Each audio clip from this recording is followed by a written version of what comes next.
David, welcome to the show. Pleasure. Thanks for having me.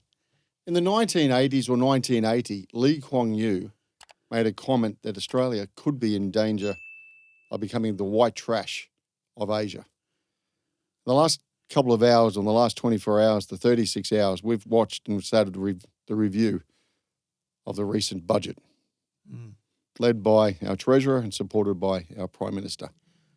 Yeah. Is Lee Kuan Yew half accurate? I don't think he's half accurate, but we certainly haven't made enough out of the resources we've got.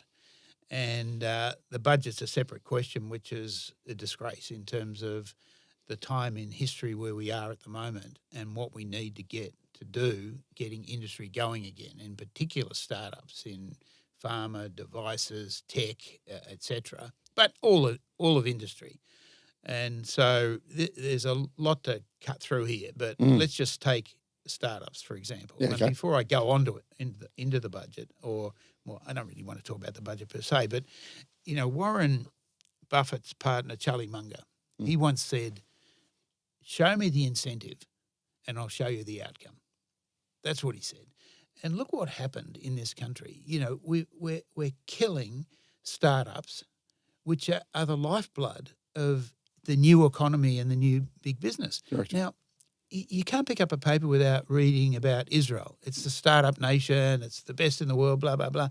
They're fantastic. Don't get me wrong. Unbelievable. But we are better, in my opinion. And people forget that when you look at, let's say, pharma and devices, for example, before I even go into tech, we have got at least a dozen pharma device companies in Australia, most still based here, one or two in the US, which are multi-billion-dollar companies.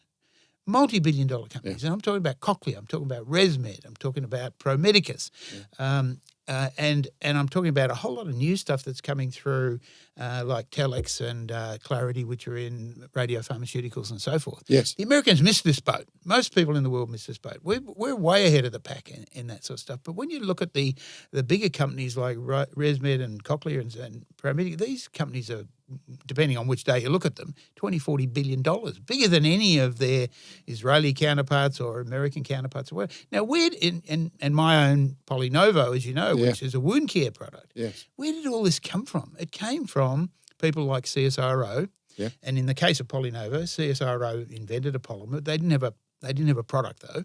They put it into PolyNovo, well, different name at that stage, and that was developed into a product by a genius in Royal Adelaide Hospital, John Greenwood, and by me raising a lot of money. You know, the two of us together. So so you're taking a risk. Yeah, taking risk. Yeah, right. Okay, well, taking keep going, yeah.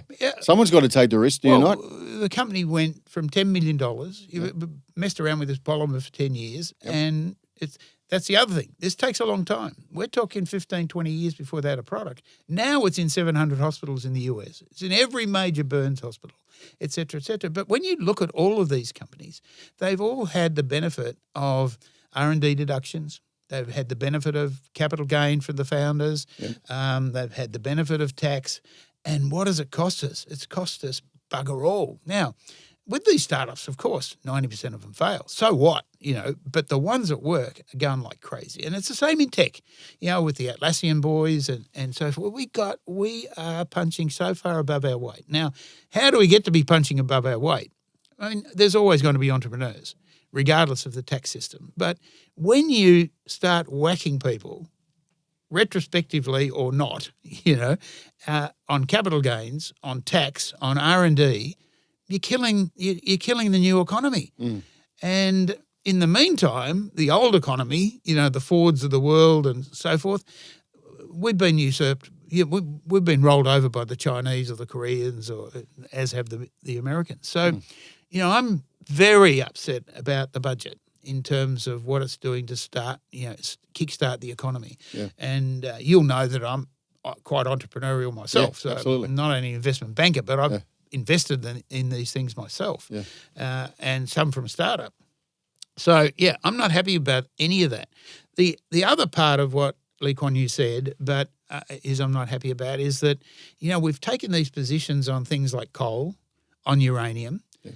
Okay, I don't agree with them, to be honest, and especially right now when energy's now getting a very big problem, and it's going to be a bigger problem by December, which I'll come back to, which because it affects all my friends on the farms and the food companies and the Coles and the Woolies and so forth.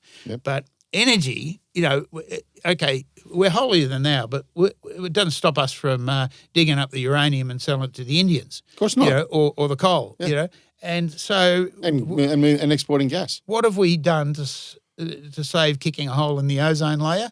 Nothing. We've just given it to people who are probably less responsible than us, So if it was up to me, I'd do a couple of things on that energy side, but one is I'd get that coal out and I'd fire up your lawn again, and I'd get that uranium out and I'd go hell-bent on getting uranium. And the second thing I'd do, which all governments have been really bad at, in my opinion, is encouraging exploration for oil and for gas.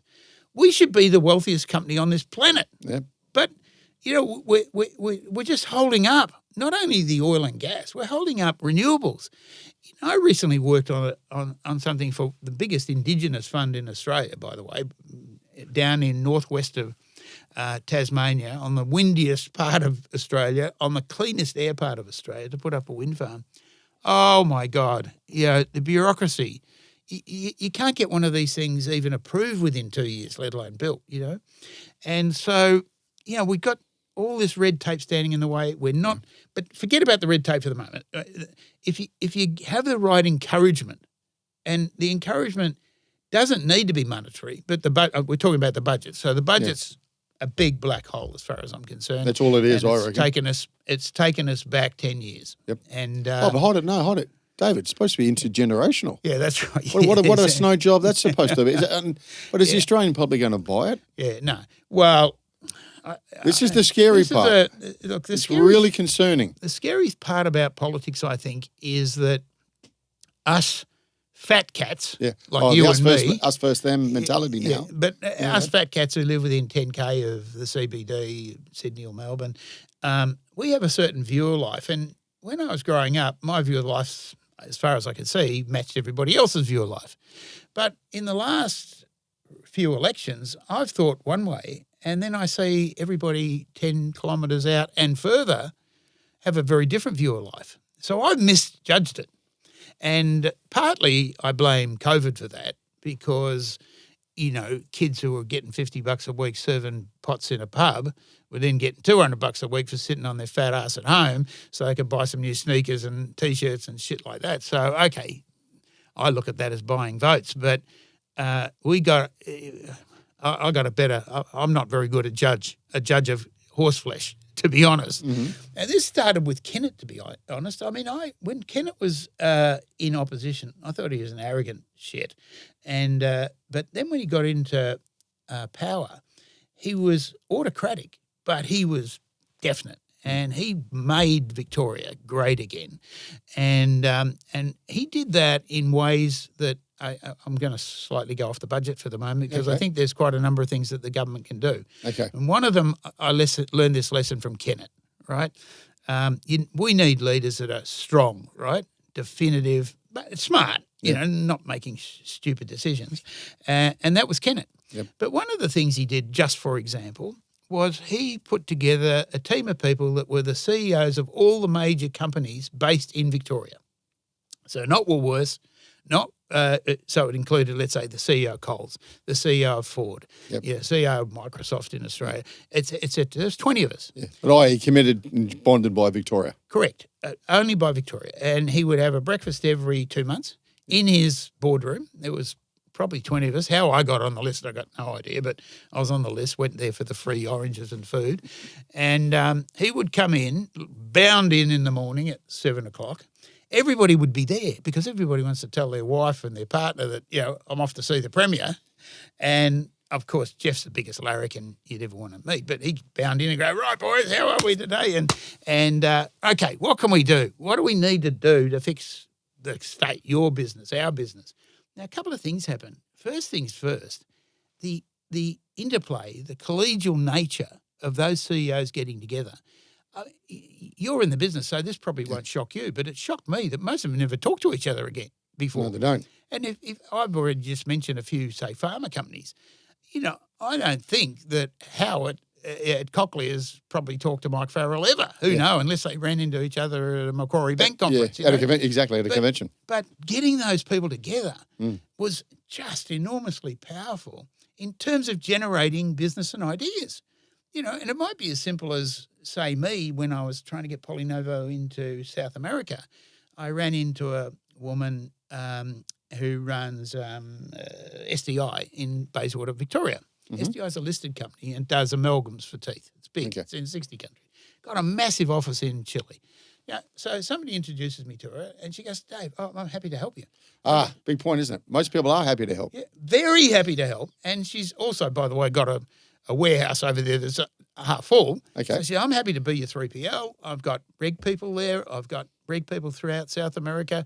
But she had like 60 people in Chile. Now, you put people like that together, and I don't care whether you're Coles or somebody else, because you get these ideas and you get this collegial nature of starting to think outside of the square. Yep. On things you've probably never been forced to think about before. Correct. So anyway, that was Kenneth did that, and that. Hey, but hold on, don't forget Kenneth was also in business during his life too. Yeah. Well, I don't see much of that floating around on the federal government. But anyway, we'll come to that in a second on CVs and backgrounds. No. We don't want to have a group that's solely consistent of people who never had a real job or run a business. But Kenneth had done that. But the first thing he did was just the act of doing it, And the second thing was, okay, what can we do? And so out of that spawned a whole lot of ideas about, why don't we put more money into this, or why don't you encourage this, or whatever. Now, I had an example of this, and so that was enormously successful, and it was politically very smart as well, because you've got the CEOs of the biggest employers, the biggest companies in the state, sitting there with you, and they appreciate the fact that they're being consulted, not even consulted, just tell me what I need to do, Yeah. They were very funny meetings, by the way. I went in one morning and I was sitting right opposite Kenneth, and I just had a haircut. And he said, look, before I start the meeting, I just want to tell David that we have a small claims tribunal in Victoria and nobody's going to do that to his hair without getting punished, so we should get onto that. But going back to this government thing, you probably don't know this, but until recently I was the biggest water holder in Tasmania. And that came about by virtue of this. The feds and the state government in Tasmania decided they're going to put in a water system, a new irrigation system, in the middle of Tasmania that would cover everything from 30k south of Lonnie to 30k north of Hobart. Right? So it was a $450 million project, 150 from the feds, 150 from the state, and 150 from the farmers. So I set up a business called Tas Irrigation, which was run by one of our old diplomats out of, I shouldn't call him old, Chris Oldfield, who was our diplomat in San Francisco. And anyway, so the feds were in, state were in, they had to get 150 out of those Tasmanians, a lot of which, of course, are, their hereditary is convicts. That's right. But Chris goes to the farmers and goes, I need 150 from you, all these farmers. And it's going to transform the land, right? So at the moment you're growing sheep and that's all you got. Yes. The land's great, but you got no water, right? So it's going to transform the land. Instead of just doing sheep, you'll be doing high-value horticulture, blah, blah, blah. Anyway, it goes to all these farmers, and most of them don't want to put it in. They said, no, I don't want water. And he said, why not? And they said, well, my family and my family before it and my family, we've been doing fat lambs for 200 years. We're pretty happy with that. Thanks very much. So the whole scheme was going to fall down. So Chris came to me and he told me the story I've just told to you. And the water, by the way, it was $1,000 a meg or something. So in order to put the money in, I got the water rights. Isn't there plenty of water down there? No. People think. Well, because I thought it rained a lot. No. People think that people think that Tasmania is wet. Yeah. That whole Midlands area and Lower South Eskin, that's pretty dry. Okay. And in any case, it's not wet enough to do reliable water for horticulture. Okay. Right? Now, I put the money in. And normally farmers hate with a vengeance people who own water but don't own land. And at that stage, I didn't have a farm. I have now got a farm, by the way, on the Derwent, but that's doing lambs, but I didn't have a farm. So I thought people were going to hate me. No, they carried me through the streets on their shoulders because the scheme now went ahead. Right. Yeah, the scheme now went ahead, whereas it wasn't going to go ahead. And so now, since then, the farmers have been coming to me going, can I buy a bit of water off you? And they're now starting to change land use. So now what you'll find is a lot of the cherries are now coming up from the south into the Midlands. You've got Driscolls there with raspberries, and you've got a lot of horticulture there that needs water hungry. So people still remember that it was me that did it. And I say that you'll like this story, but I was at the National Dairy Conference, and speaking after me was a guy called Paul Thompson, who was CEO of Select Harvest. I've crossed paths with Paul. Yeah, and he said, "What are you gonna say?" He said, "You're the bad boy here," because I was. There was 1,000 people. And they need a lot of water too. Well, the dairy farmers, especially in northern Victoria, they got no water. So, they used to flood irrigate. There's water, but they can't afford to buy it. Okay. Anyway, so I got warned. Look, we're promoting you as the sort of keynote speaker, as the water bandit, And Paul's also very nervous because he's the one who's buying all the water for the almonds. So he says, whatever you do, don't say anything about me. Right, and he's sitting right in the front row in this thing, and with his Select Harvest shirt on and things like that.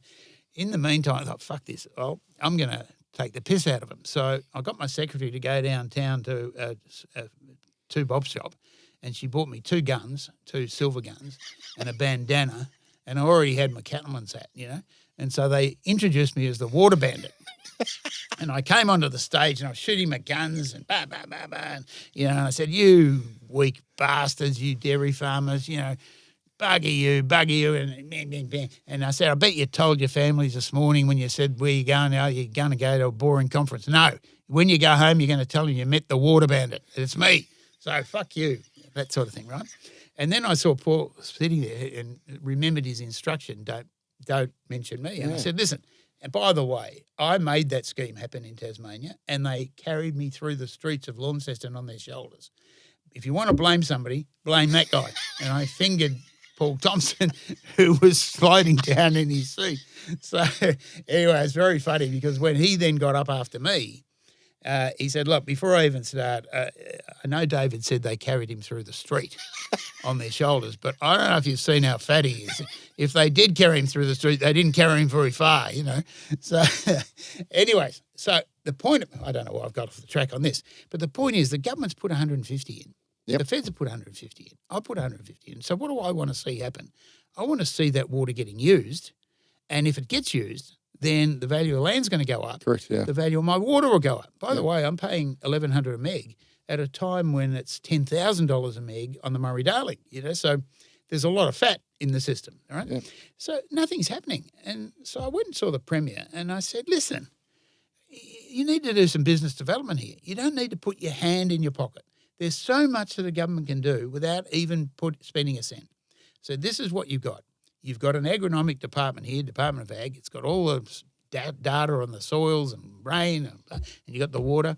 I said, you need to invite here to have breakfast with you, a la Kennett, one day only, the 15 or 20 biggest horticulturists in Australia. I'm talking about Frank Costa and, people who had hundreds of millions of dollars worth of business and already had a geographical footprint. Yep. Now, horticulturists want a big geographical footprint. In the old days, Anna Croft at Coles or Leah, they'd have 50 contracts to buy melons. Well, I don't want 50 contracts. So what's been happening in horticulture is it's been aggregating. Yes. And so some guy can come to Anna Croft now and go, listen, I can give you melons 365 days of the year. In winter when you can't get them in the Riverina, yes, I'm going to take them out of Kununurra and you'll be selling them for $2 each.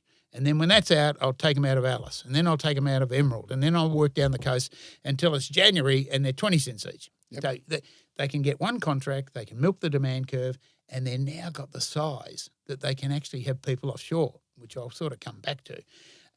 But anyway, so I said to the Premier, listen, you don't need to spend a cent. You get the 15 biggest guys and you go, well, who are they? Well, Jesus Christ, you just spent 150 mil. You ought to know who they are, but I can introduce you to them.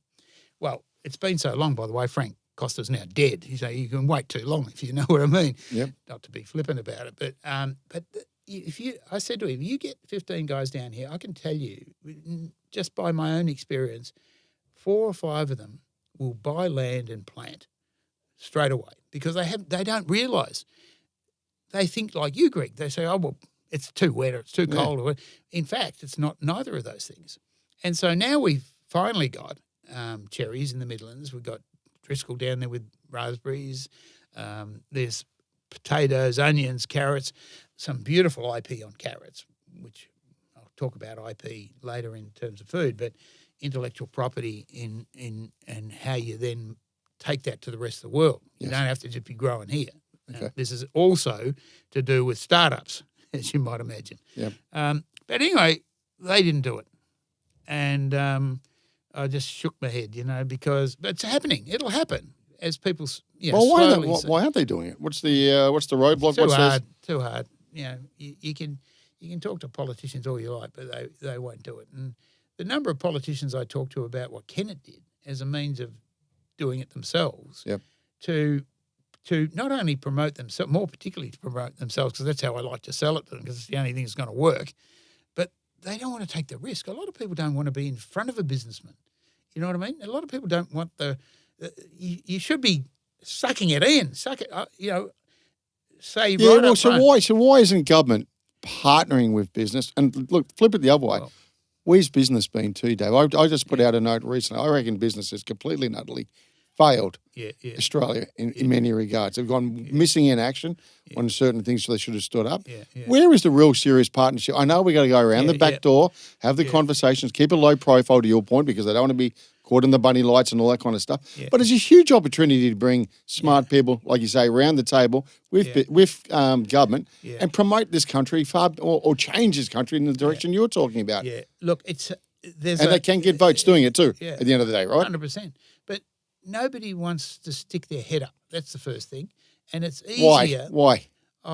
People are scared that it'll upset their board. They're scared that it'll upset their shareholders or their institutions or if I do one side, I got to do the other side and everything else, right? So it's easier if you've got something to achieve that you just employ a consultant who lives in Canberra, who says he knows everybody, and he's the one who's got to lobby on your behalf, But it's not just whether they go and see the politicians. I mean, you're not seeing many people putting their head up in the paper. No, so missing in action in the papers. Yeah, so, I mean, you know me, I'm quite outrageous to make the point. Yeah. But you probably have to be, do you not? You do have to be. Yeah. But look, there is... So the stunts aren't too bad, are they? No. But, and they're deliberate and they're thought through?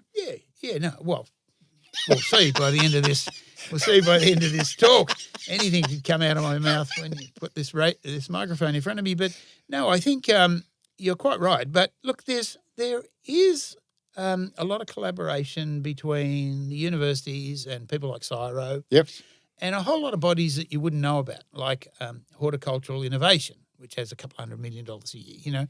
NAIF, Northern Australia Infrastructure Fund. Unbelievable.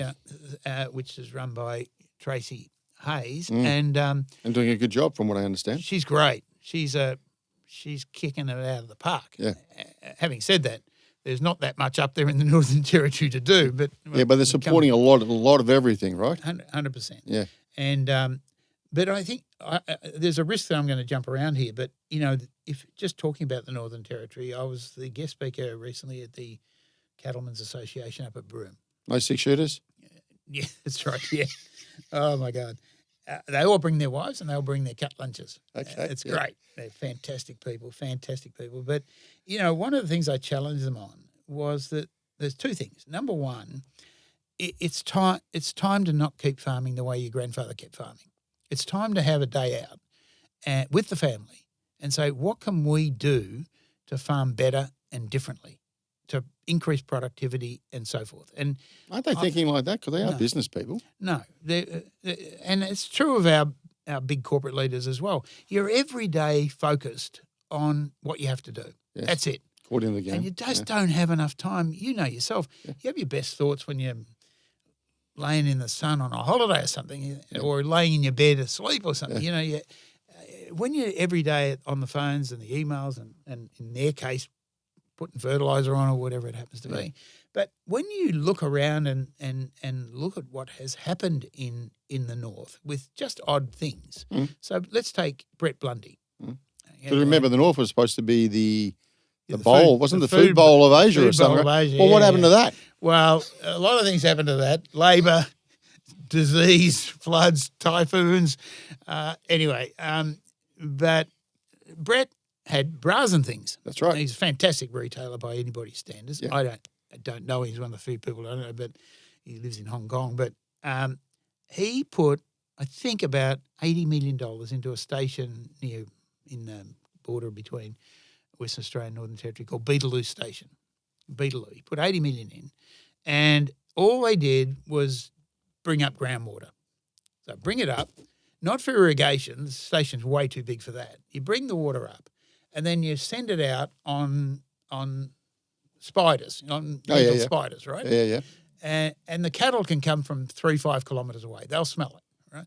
So anyway, to cut a long story short, in a very short period of time, I'm talking 3 years or something like that.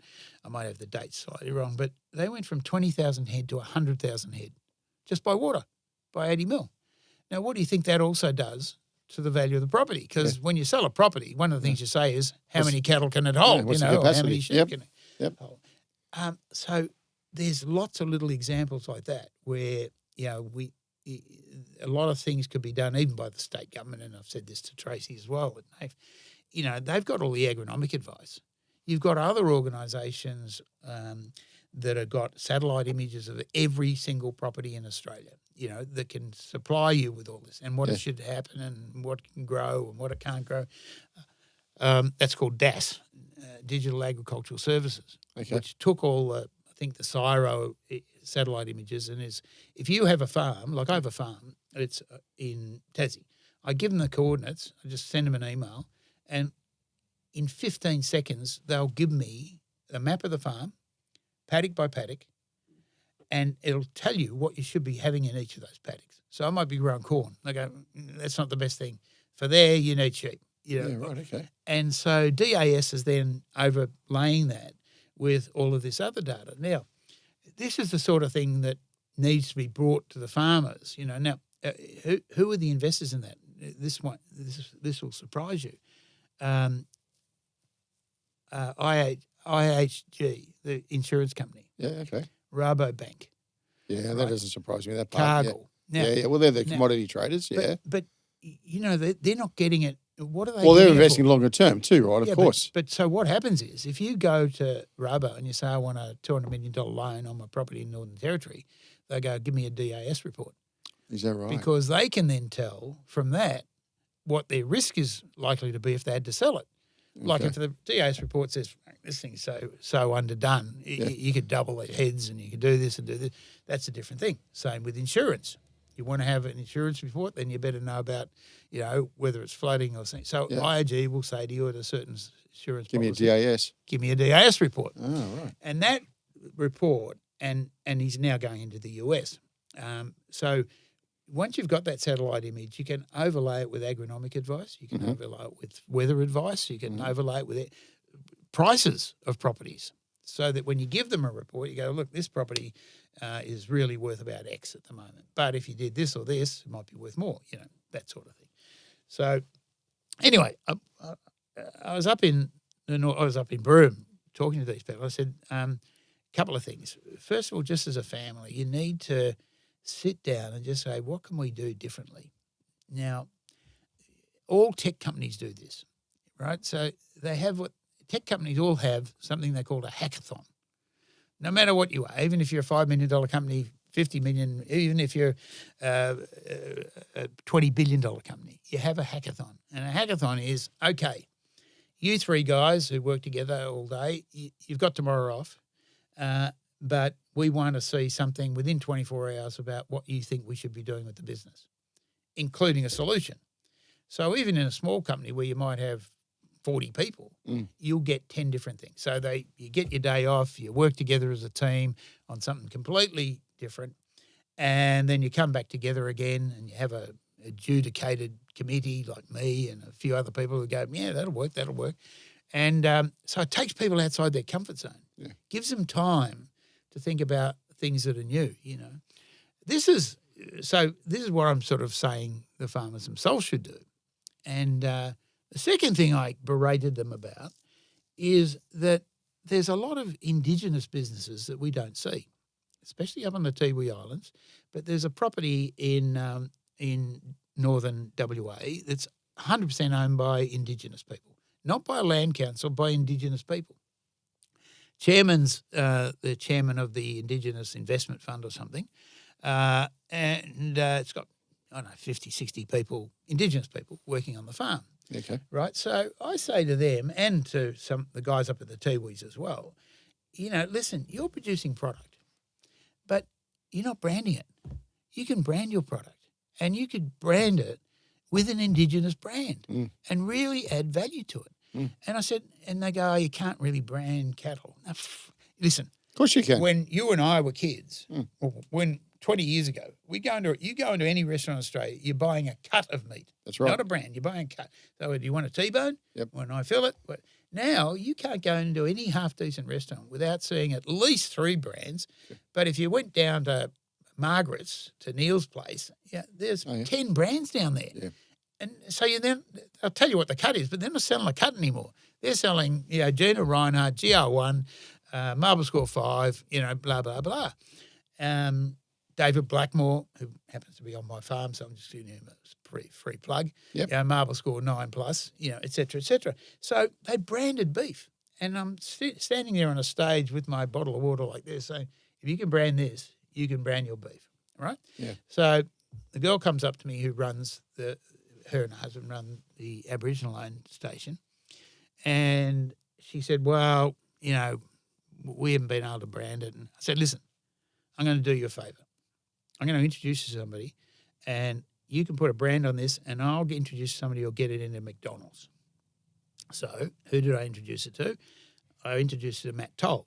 Now, Matt Toll, not many people know, but he's the most important person in the red meat industry in Australia by 1,000,000 miles, because he runs a McDonald's program, and he now runs a McDonald's program in the US. Oh, right. So Matt's business, this will come to you in a moment because you know the connection, but Matt's business was running the meat program for McDonald's. Okay. They promised him equity, didn't happen. So bugger, I'm off. Jack Cowan, your mate, right, who owns Hungry Jack's and Chair of Domino's, etc. Domino's, and he said to him, look, why don't you come and work for me? Oh, is this the stuff that Jack's been playing around the sides on? Well, I'll come to that. But, okay. So he says, you come to me, you put your fat ass in, and I'll put in the working capital. So he says, fine. This is like, I don't know, they'll correct me, both of them, but, 8 or 9 years or something like that. All right. So that goes fine. They're 50-50, right? Then the problem, the McDonald's people loved him so. McDonald's don't want to source anything, right? Doesn't matter whether it's games or drinks or ice cream, meat. They don't want to. They want somebody else sourcing it for them. They want a middleman, and that was Matt Toll. So the guys in the US, who we already knew anyway, they've now given him the whole program for the US. So he's not only buying off every abattoir in Australia that's certified. You got to have certain hygiene standards. But in New Zealand, in Uruguay, in Brazil, all to satisfy the American market. I'm going off on an aside, but everybody knows what's happened to the beef price in Australia, but not everybody realises it's because there's no herd left in the US. It's gone. Well, the imports are big up in the US at the moment too, aren't they? The reason our prices are high is it's going straight into the US. Yeah, right. And for hamburger meat, because I've got such an affair with, hamburgers. So the prices there and here are through the roof. But right. Matt's the one who's controlling that. And he had to get all that meat for hamburgers, you need to be bringing out of everywhere in the world. And you need to be a bit nimble because you've got foot and mouth disease in Brazil. You're going to get, well, where am I going to get that from, So the Australian farmers have been the biggest beneficiary of that. Now, the interesting thing is that when McDonald's, not sure how secret this is supposed to be, but when McDonald's wanted to give him that contract, they said, listen, Jack Cowan's the enemy because he's got Hungry Jack's. So we'll give you all this work, but you got to do it on your own. So that part of the business now is huge, like probably the biggest meat trader in the world, is run by Matt and his wife. So we're close. So I rang Matt up and I go, listen, mate, I'm up in the Northern Territory. I'm up in Western Australia and I've got this abattoir, which he didn't even know about. And I said, my idea is we've got to brand it. and we got to get it into McDonald's. I haven't asked Coles about it yet, but I'm sure the answer will be yes if I asked. But so he rang him up. He goes, yep, okay, so I like it. How many head? Blah, blah, blah. And he said, well, where are you getting your kill done? Well, they're getting the kill done at a place called Rum Jungle. Now, Rum Jungle? Yeah, the fact you've never heard of it gives you a clue about how good it is. It's run by Malaysians, owned by Malaysians, by the way, and it's a bit unreliable for a whole lot of reasons. In fact, it's been shut for a couple of months, just reopened. So if you've got cattle up there and you want to get them killed, you got to when the thing's going to be open. Right. So he said to her, look, if you get your stuff killed at either this or this abattoir, I'll take everything you got. So suddenly you got a situation where you got the chairman of that company is Aboriginal, running in an Aboriginal investment fund. Terrific. The company itself, the abattoir, the farms are owned by Indigenous, right? And I've sort of put to them, and I've teamed them up with McDonald's. Mm-hmm. They'll probably get their stuff killed at Livingston, which is an abattoir just south of Darwin, which we're selling at the moment on behalf of AA and Co. Oh, hey. But one of the reasons why AA and Co closed it is because they couldn't get enough cattle through it.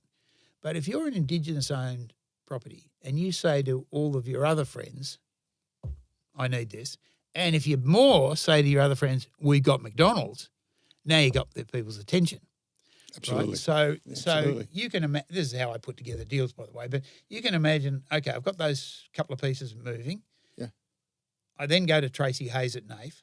I go, mate, you put this into Darwin, put in 10 or something like that. She put 10 recently into Humpty Doo Barramundi, Yeah, saw that. So, and then I've got another really big Indigenous-owned fund that not many people know about in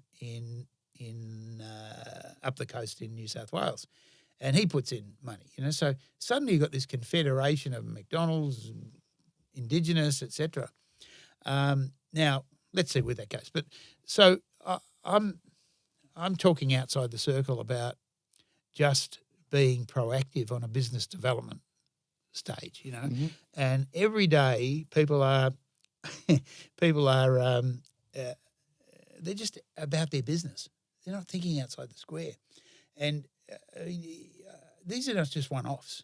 I think 2 years ago I was a guest speaker at the World Cotton Conference on the Gold Coast, and I was sitting with Olam, who are the big Singaporean trading company, and they've got huge cotton interests here. So I was sitting on the table with them, and I was giving a talk, and I talked also about branding. I had the water in my hand and have a look at this. And I sat down at the table, and it was about 9 o'clock or something, and quite a few people came up and said, we can't brand cotton. I said, well, you got the best cotton in the world. I mean, the Chinese have got a 2-year stockpile. By the way. Why can't we brand cotton? Well, that's my whole point. So I said, there's a thing called champagne. It's just, Correct. I mean, why can't we do things like this? Exactly. So wait to hear this. So I'm sitting at a table like this, 10 people, and I've got my phone on here like this. And two of the people I was sitting with were Peter Harris and his wife. I think her name is Jane. Great people, big cotton growers, some of the biggest in the country. And so I said, listen to this. So I rang up on my phone in front of everybody in a conference, a guy called Nigel Austin. Now, Nigel Austin is the owner and biggest shareholder in Cotton On. Oh, yeah, okay, yeah, right, yep. I think it's 25 countries. I think it's 2.5 billion turnover. And they are unbelievable. Anybody who can sell a $20 T-shirt to the Chinese in China or Hong Kong doing something right, Yes. So I rang him up and he's in bed. And he said, what do you want? And I said, I'm at a cotton conference. He said, David, I'm going to bed. And I said, look, I'm talking to these guys about cotton. I just want to pass something by you. You're on a speaker. Okay. So I said, I'm sitting with this woman, which I was, Harris, who has the biggest cotton farm in Australia. But you know what she's got on that farm? She's got a tree that's 500 years old. And in the trunk of the tree, a canoe has been carved out. And, the name of the farm is Canoe Creek or some bloody bullshit like that. I made all this up, by the way. It was true that it was, and I said it's owned by a woman. Well, it's owned by a husband and wife. But I just want to prove the point, Yeah, okay, yeah. And I said, you know what I got in mind, Nigel? I've got in mind that you say this cotton is sourced from, Canoe Tree Station in far north Queensland, owned by a woman, blah, blah, blah. And, where do I sign up, right? I mean, seriously. And I said, and my idea is you put another $10 on the T-shirt. He goes, good idea. Who do I talk to? This is how simple. But you're talking creativity. I'm talking about creativity, but this goes into business development. Correct. This is what business development is. Joining the dots. Think outside the square. Yeah. About what goes with what, and that's really what I do as an M&A guy, right? I'm an M&A guy, but what is really M&A? There's 60 firms in Melbourne that do exactly what I do. If you've got a transaction that happen, you go to X and he goes, yeah, I can do that, and I run this process and I have this data room and blah, blah, blah. All right, that's fine. But, where I've tried to differentiate myself is to come up with ideas that are outside the circle and then not go and do a big pitch book, but just go to the CEO and go, here's what I've been thinking. And they usually say one of two things. They say, I thought about it 2 years ago. It sucked then. It still sucks. Or they go, not a bad idea. Why don't you work it up and let's go, So that's what's the difference between, you want to call them the bulge bracket, the multinationals, because you are ex-multinational experience, et cetera, versus the boutique, your firm. Yeah. How long have you been running the business for? 15 years. Okay. And you build yourself up a record pre that. Yeah. And then obviously something which we'll come to in a second, something stimulates you to decide, I'm going to go at my own, and off we go. Yeah. And you know what it's like, you're going knocking on the door, rattling the can. Thanks, mate, but I want to take the trusted one because I'm not going to lose my shirt by making a bad decision here. Yeah. How do you start with? Yeah. That's easy to say all this stuff years later. And were you always the creative genius, or what was? How'd you go? Yes. Because that's the hardest part. Yes. No, I was always good at business development. And business development requires two things. It requires energy and a lot of it. Yep. There's none of this work from home stuff. If anybody works from home, they're not working for me. There's no way I'm going to put up with that sort of shit, And when you ring them up on a Friday, you can hear the waves in the background, the kids, what the hell is going on here? You can't do that in M&A. No. We're doing stuff cross-border into the US, into Ukraine or wherever it happens to be, and you got to be there. You got to be available 24/7, and you got to be in the office throwing ideas around about who should go with what. Mm. And if I tell you some of the stories about who goes with what and how they came into go on. these things, well, I'll give you an example. We because of this new world, this online world. Right. When you're an investment banker, even if you're a bulge bracket, you can't just rely on your office network. If you're a bulge bracket in Australia and you've got an office in New York, most of the time those guys don't even answer the phone, Well, of course they don't. The deals are so small compared to what they've got, right? Correct. And they don't want to share it. Yeah. So it's hard. Yeah, what's in it for me sitting over there in the US? Yep. And so I get that. That's fine. So you got to find... but that's the opportunity for you. That's the opportunity for me, except you're quite right. There's quite a lot of American firms who don't want to employ a bank that's not American. And it's not just against Hambros, which I used to run, the listed British bank, or Societe Generale, which I did. Yeah. It was against them as well. They're not American. Now, why did that come about? Yeah, but hold it. But don't Australian firms also need, they need the courage of using the multinational as opposed to the boutique? There's a bit of that, but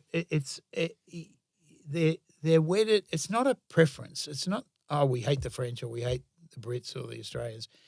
Sometimes they do, by the way. That's another story. I think it's more about who their bankers are. So, for example, talking a bit out of school, but we did a reasonable sized job the other day for a food company in Chicago, $450 million.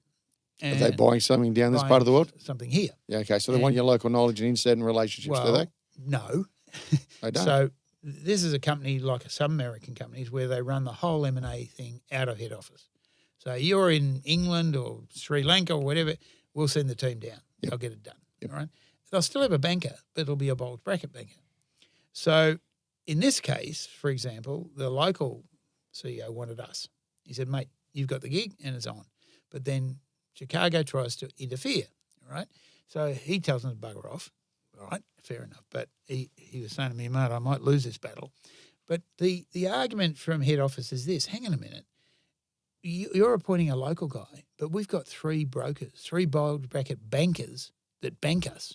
And when I say bank them, I don't mean just lend them money. I mean write the analyst reports, blah, blah, blah. So they want payday. Yeah. And I get it, you Yeah. know. So you're fighting against that all the time. Yeah.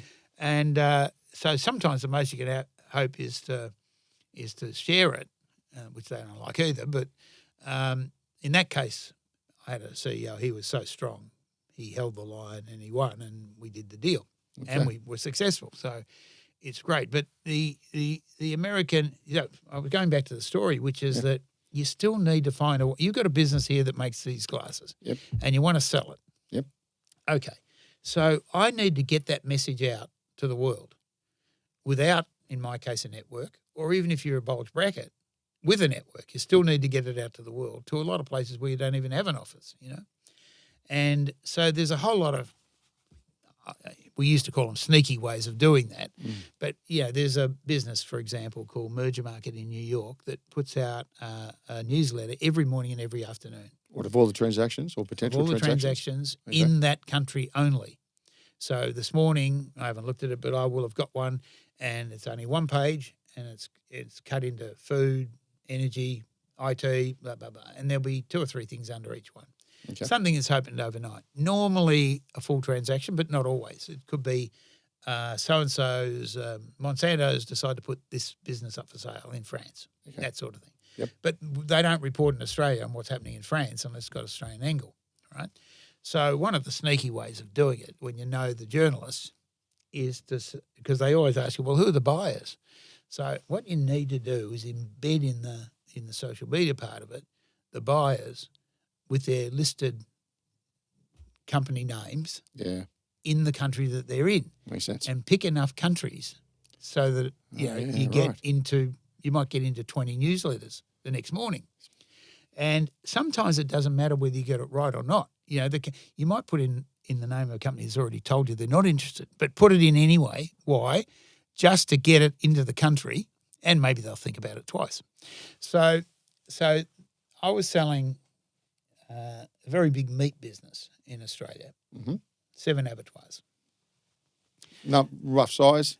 250, something like that. You know. Okay. 200. Anyway, done small, but big. And the thing about meat businesses is they're up here one day and they're down there now. So, you know, you go to any abattoir in Australia now, they're making out like bandits because of the US. Yeah, right? okay. But that could Back change in 3 years.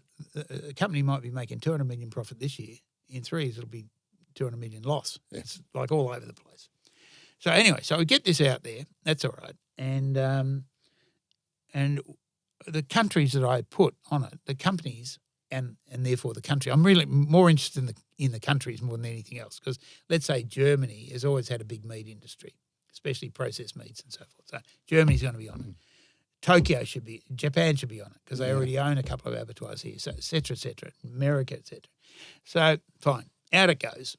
And I get this phone call from a guy in Dusseldorf and he says, look, I'm interested in this thing. I've got a client who's interested. Oh, yeah, where? My client's in Russia. Really, it's Abraham Abramovich, the wealthiest man in Russia. Yeah, well, and he owns Chelsea Football Club. Correct. Yeah. So, but he also owns a lot of stuff. Yeah, one of the original oligarchs, right? Yeah. So he says, I think he'd be interested in this. I said, but he's interested in meat, is he? Yeah, I said, he's not interested in meat. He hasn't got any meat assets. No, don't worry about that. He's interested in big, you know. And he said, I'll talk to his accountant who's in London. So I'm just showing you how this thing gets around the world. Yeah, okay. The client's over here in Russia. Yep. He got his lawyer in Dusseldorf and an accountant in London, you know. Yep. So they come back and they go, yep, we're interested in this. We'll put a bid in. So I'm cutting a very long story short. And I got to talk to him and say, look, you haven't got any meat in Australia or anywhere for that matter. The answer is, look, I can bring meat into Russia if I want to, but that's not what I want to do.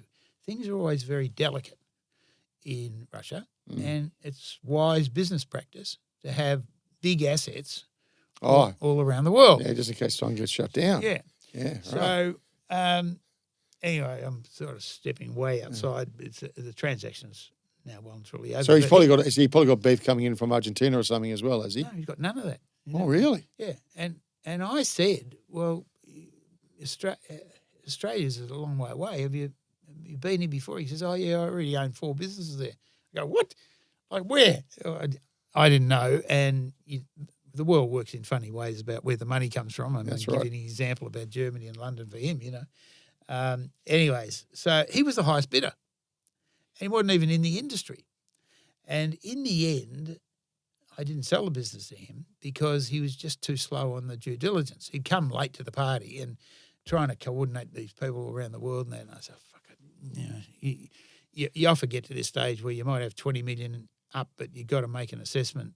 What are the risks if I turn these others away, So it got sold to somebody else. But anyway, this is how you have to sort of get yourself around the world. Yeah, okay. And increasingly that's happening even more, with AI and in particular. But not just AI, social media. You can get in and find every executive of every meat company in the world if you wanted to, So getting the message out there is... So what's business development, David? When you open your front door of your business, how do you go about building this business? You go about it by... Well, first of all, we're very well known in the food industry, obviously, and there's not much happens in food that we don't get a look at. We don't get everything because oftentimes we're conflicted, So we got offered to raise that $500 million for Murray Goulburn, but because I've been on retainer to Bega for 20 years, we have an arrangement with Barry, yep. Who says you're not doing nothing until you get my approval, quite rightly so. Yes. And so I went to him and I said, look, Gary Lou's asked us to raise 500, and I don't think it's a conflict because we're doing M&A for you, but this is only just a capital raising. He said, no, tell him to fuck off. So I lost it. So the point is I'm acting for Bega, and so I couldn't act for Fonterra. I couldn't act for Murray Goulburn. I could act in dairy, and I have acted in dairy, let's say, for Buller. Why? Because they're ice cream, and Bega doesn't have ice cream, But is this why you're watching Peters last night? Yeah. I was watching that show on TV, Peters, The History. It was magnificent. Anyway, so we've got a lot of conflicts. And likewise in meat, for example, So we just sold a huge feedlot in eastern New South Wales for elders for a couple of hundred. We're selling Livingston, which is an abattoir out of Darwin for AA and Co. Yep.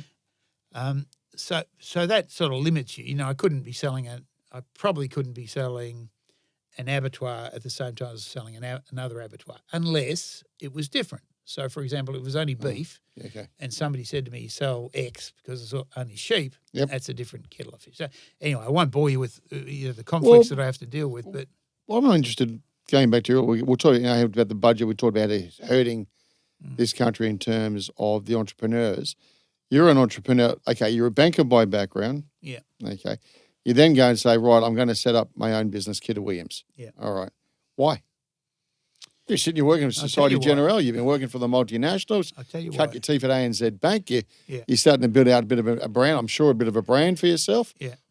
Why pack your bags? You're probably on good income. I'll tell you why. Because, we deal in, all us investment bankers deal in markets. And we have a view that markets are relatively efficient, even though there's obviously aberrations where you can make money. But markets are generally efficient. And if markets are generally efficient, I sort of think that human capital markets are efficient. This is right up your alley, by the way. And are they? Yeah. I think they are in this sense that if you look around Australia at investment bankers, I looked around at investment bankers when I was 55. There was nobody left in the industry at 60. They were just either burned out, bored out. Yep. Younger guy couldn't stand the hours that the younger guys can do. A whole lot of reasons, and some of them just went on to be managing directors of Boral or this or that, and or bought a business that they thought they could run. There's a whole lot of reasons, but there was nobody around, and I was looked around. And I thought, shit, I'm on the end of the gangplank, and there's nobody behind me, And I thought, I think I might start up my business. And the reason I want to start my business is I think it'll give me another shot in the arm. Literally. Okay, you start it up. Pretty exciting, isn't it? Very exciting, and it was made easy for me because I was running M&A at the time for a little while at Challenger, which Kerry Packer took over. Kerry and James took over. Yeah, you're doing that, were you? Yeah, so I ran M&A, and I don't know if it was Kerry or Jamie. Somebody said to me, "Oh, well, but how do you think your business fits in our business?" Because Challenger was really an annuities business. That's right. And it was being started by Bill Island. Yeah, that's right. I know Bill. Yeah, so Billy's a great guy, and he said to me, He used to buy his secretary lots of jewellery after his explosions. He's the only man I know who's married the same woman twice or three times. But anyway, that's another story. But one of the Packers or one of their boys said to me, "Does M&A really fit into this business?" I said, "Well, thank you for asking me the Dorothy Dix question, but the answer is no." Oh, right. And so I went back to them a week later. I said, "Listen, here's an idea. You want to clean the business up and just have it as wealth management. Yep. I don't fit. So what about if I take the business for nothing with existing clients, all the systems, the lease for a year or two, and your AFSL license?" So I was getting a business for nothing. And lo and behold, they said yes. I didn't ask for a fee split, didn't ask to be paid.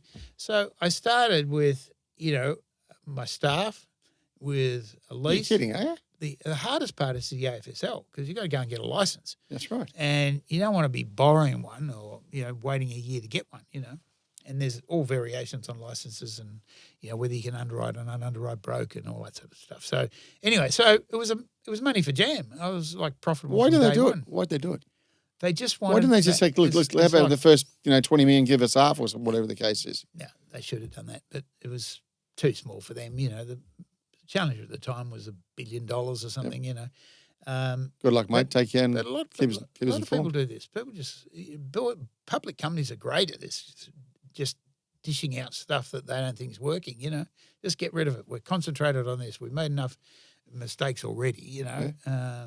Look at CSL yesterday saying that thing they vied off or whatever it is, 5.1 billion or 3.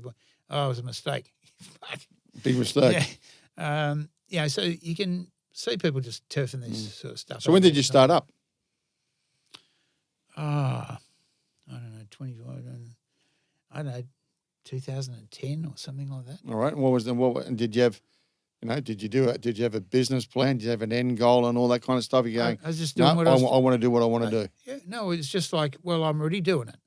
So take the business, Dave, and keep doing what you're doing. That's what I did. The thing I didn't realise. And did you specialise in food? Yeah, okay. Food, so that's where you built your name, your reputation, was it? Food, ag, and beverages. That's been your big play? So Cadbury, Mondelez, Bega, Vegemite, Coca-Cola, SBC, et cetera, et cetera. That's not where it started. We started in the lower end of food, and we still do a lot of lower end food, co-ops in particular, like Bega. So Bega was a co-op. People say, look, the great Australian food company, but let me take you back 20 years. When we turned it from a co-op to a company, then listed it, then bought Tatura, then bought Lion Dairy and Vegemite and so forth. So we, that's our sweet spot is food and ag and beverages. And about 25-30% of it's then pharma and devices. Okay. But one of the interesting things about going out on your own and entrepreneurial is that when you're in the bulge bracket banks, or any big bank for that matter, compliance is a killer. So if you wanted to do something, you have to go through hoops, not just here, but it could be in Hong Kong and Singapore, then back to Chicago or something like that. Compliance, because they're worried, rightfully, about the risk of their name and you doing something a bit silly or something like that. So as soon as I was out, I thought, geez, I can do anything I want. I don't need to go and ask anybody.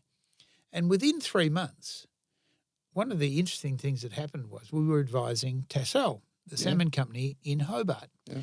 And interestingly, we were advising them on an acquisition of a company called Skretting, which was one of the biggest seafood feed companies in the world. Yeah. They hadn't planned. Which is pellets and stuff. Yeah. So they had a feed plant in Hobart, but all around the west of the world. So I was advising them on that. And as I'm advising them, I think nothing's going wrong. Tassal seemed to be all right to me. The ANZ just put them under, into administration straight away. Why?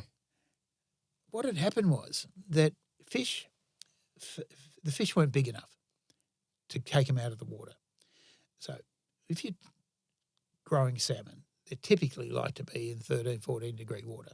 They're feeding away and you grow them out to hopefully 5 kilos, take them out, job done. The water coming down from Queensland down the east coast of Australia was warm. And so you had warm water coming down the east coast of Tasmania where tassels nets were mainly there. And when the water gets too warm, the fish don't feed. They don't die, but they don't feed. All right, so not getting big. So Coles and Woolies are coming to you every day because that's the beauty about salmon. You're taking fish every day. You know, it's unbelievable. But so Coles and Woolies are saying, give us some 5 kilo fish. And you look in the net, shit, they're only 1 1/4 kilos. You can't take them out. Yeah. So cash flow just went like that. No problems. It's just a timing problem. Yeah, you know? yeah.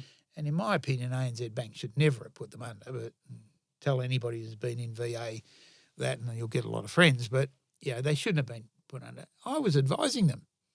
And I had been advising them since, 1988 or something, you know, so I knew the business back to front. They're all Canadian fish, by the way, which is ironic when I tell you who now owns it. But they all came from the east coast of Tasmania, Atlantic salmon. Anyway, I knew the business back to front. I've been working on an acquisition for them. So Quarter Mentha were the receivers. Yep. We're very close because they were running receiverships at Arthur Anderson when I was running M&A at Arthur Anderson. So we're close. And they said, listen, you know this business. I was down there anyway, advising them. Why don't you buy it? So the ANZ Bank was owed $42.5 million. That's it. And so I bid $42.5 million in a worldwide tender.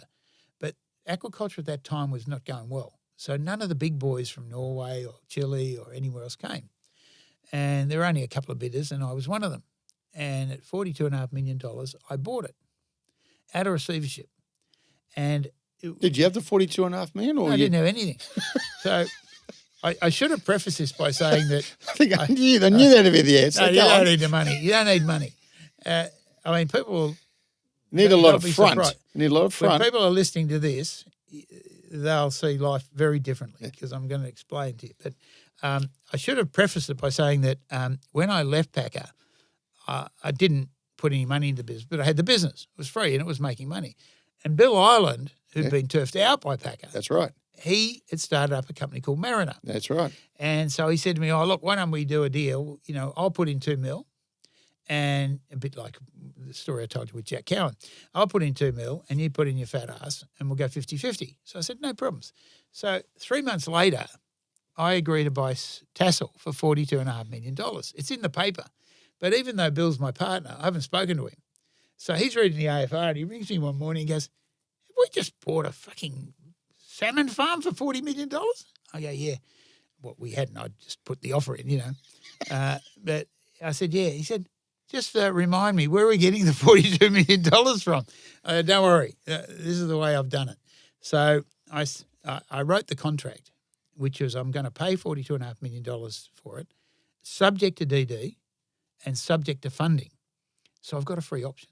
I go in and do the DD. Subject to funding? Yeah, subject to funding. So if the funding didn't come through, I just walked away. Okay, I've got nothing to lose. Oh, I see. That's the best. That's an unbelievable deal. It's a free option. Yeah. So they took that on. Yeah. Well, did you pay much more over and above to get that over the line? I paid. They were so why would they agree? 42.5, and they got 42.5. Why would they agree? Why not go to the bloody B grade, the next bidder? They may not put that line. He in. was less than me. Okay, well, he didn't have that. No, the next bidder probably didn't have that line. That's in, right. But I was the highest bidder by $1 or something. But no, so they accepted it.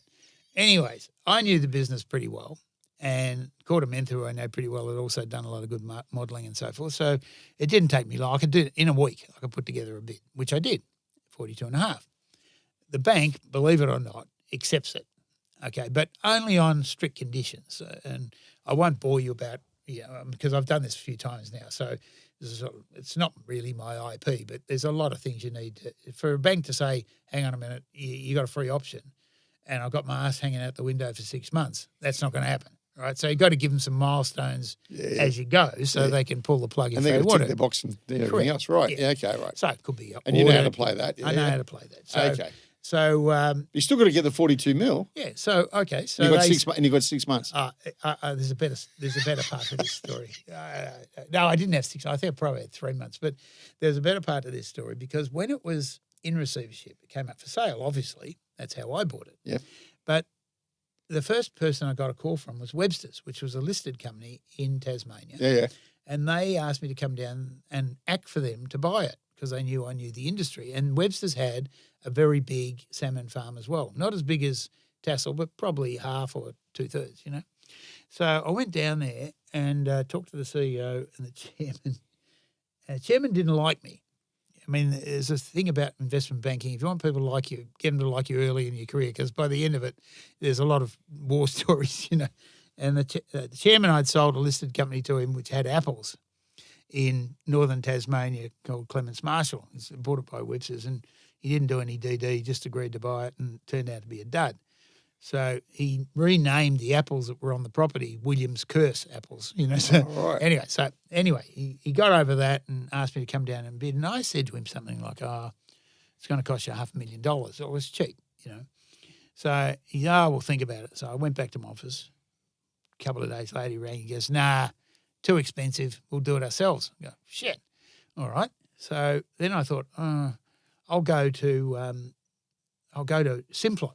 Because Simplot recently bought John West, which was a can business, but they'd also gone into meat with a business called Top Cut, which was doing meat to butcher shops and restaurants and shit like that. Dog. Anyway, so I went to Terry O'Brien, who's I met Terry. Yeah. And he's on the border bigger. He's on the border bigger. Yep. And I said, what do you think? He said, yeah, let's go. So the Simplot family came out. They live in Boise, Idaho. And they're not only they're mainly chips, you know, for McDonald's, but they've got big beef farms and that there. So the idea of having a farm wasn't foreign. So they sent out a son and a daughter or something, and I took them round the farms on a boat. One of them was a bit crazy. He jumped off the boat onto the bloody nets, for Christ's sake, you know. Anyway, cut a long story short, they looked like they loved it. I thought, we're in here. Now I've got Simplot as a client. Then Terry rings me up. He goes, look, I've thought about it. I'd love to have the factory. I'd love to have the brand, but I can't get my head around the farms. All right, fine. I'm off. Now I've got nobody. So I thought, bugger it. I'll do it myself. So that's how the 42.5 came about. Okay. So, I've done the work. I've done the DD as limited as it was. And then I had 2 days in Melbourne, 2 days in Sydney, and I saw 60 institutions in those 4 days. So, you know, one-on-ones for half an hour, 45 minutes, 8 people for lunch or dinner or whatever, saw 60. And on Thursday night, I was in Sydney, and you know Jeff Wilson from Wilson Asset Management, great guy. And so they didn't have much money in those days, so they used to have their meeting. Their boardroom was downstairs in a coffee shop, you know.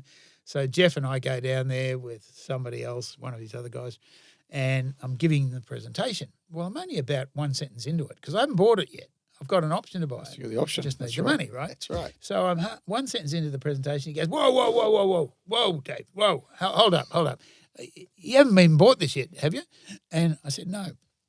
And I was trying to raise money at 60 because I thought I'll get 60 out of you, pay 42 to the bank, and the rest of it I keep as free equity.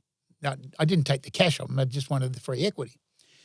And so he said, hang on a minute, you're trying to value this at 60, but you haven't paid for it yet. And you're getting me to pay 100% and you're keeping 20 for nothing, but you haven't bought it yet. I go, yeah, that's right. He just looks at me like this. All right, carry on. So I go another 2 sentences. He goes, what? I just can't get comfortable with this. What the fuck is going on here? And so he did that 3 times. And in the end, I said to him, look, Jeff, do you want to be in or not? You know, if so, shut the fuck up, you know. Anyway, they were in. But on Thursday night, I said to everybody, okay, I want firm bids by 5 o'clock tomorrow night. That's Friday. So I've only sent Monday to Wednesday, Monday to Thursday, seeing 60 instos. I wanted firm bids by Friday night. I got firm bids for and I forget, but it was 160 million. So I was way over. So I just cut everybody back, threw out the people I didn't like, and it was done. You got firm bids for 160. Yeah. But I only needed 42. Yeah. So I took the 42. Wait till you hear this, though. The ANZ Bank, who'd put them under, first of all, I won't tell you who it was, but a very senior man rang me and goes, if you're going to do this, do you mind if I put some money in? That's number one. Number two, the corporate guys came back and said, can we give you 10 million of debt? So okay, the way things happen, you know. Anyway, so deal done, and I got 20% for free, right? I didn't put a cent in. No equity, 20% for free. So then I went back. Oh, you love it. I don't know. Have you got time for these shitty stories? Yeah. So 20%? Yeah, for free. 8 mil equivalent. Thanks for coming. Yeah, but what's the art then? Is the art, you're extraordinarily convincing? What, like you said, you got 60 meetings in 4 days. Come on, you've got, it's like a Dutch auction almost, but you've got them into fever, or what? It's all emotion. What, is they just, the analysts park that for a second? What's going on here? Yeah, I think you can tell that I've got very good looks. I'm a bit George Clooney with a six-pack. So it could be that. I don't know. But the point... I don't know. I've been mesmerised. That's right. There's a lot of answers to it. But one of the answers is this, is that there are some industries that are so sexy that as soon as you mention the word, people know, they say either that's a business of the future or that's a business that, you can never go broke. Right? I'll give you an example. Aquaculture. If you go to anybody in the street and say aquaculture, I've got this aquaculture business, they go, shit, that's a business of the future. Okay, if it's already doing 4,000 tonnes as I was, it was hardly a startup, right? If I go, I used to be on the board of Monash IVF as the doctor's rep.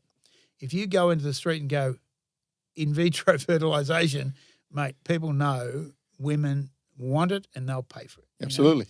If you go into the street and say, I'm buying Vegemite, people know that is something that can't go broke, right? I mean, there's 25 million people in Australia, and guess what?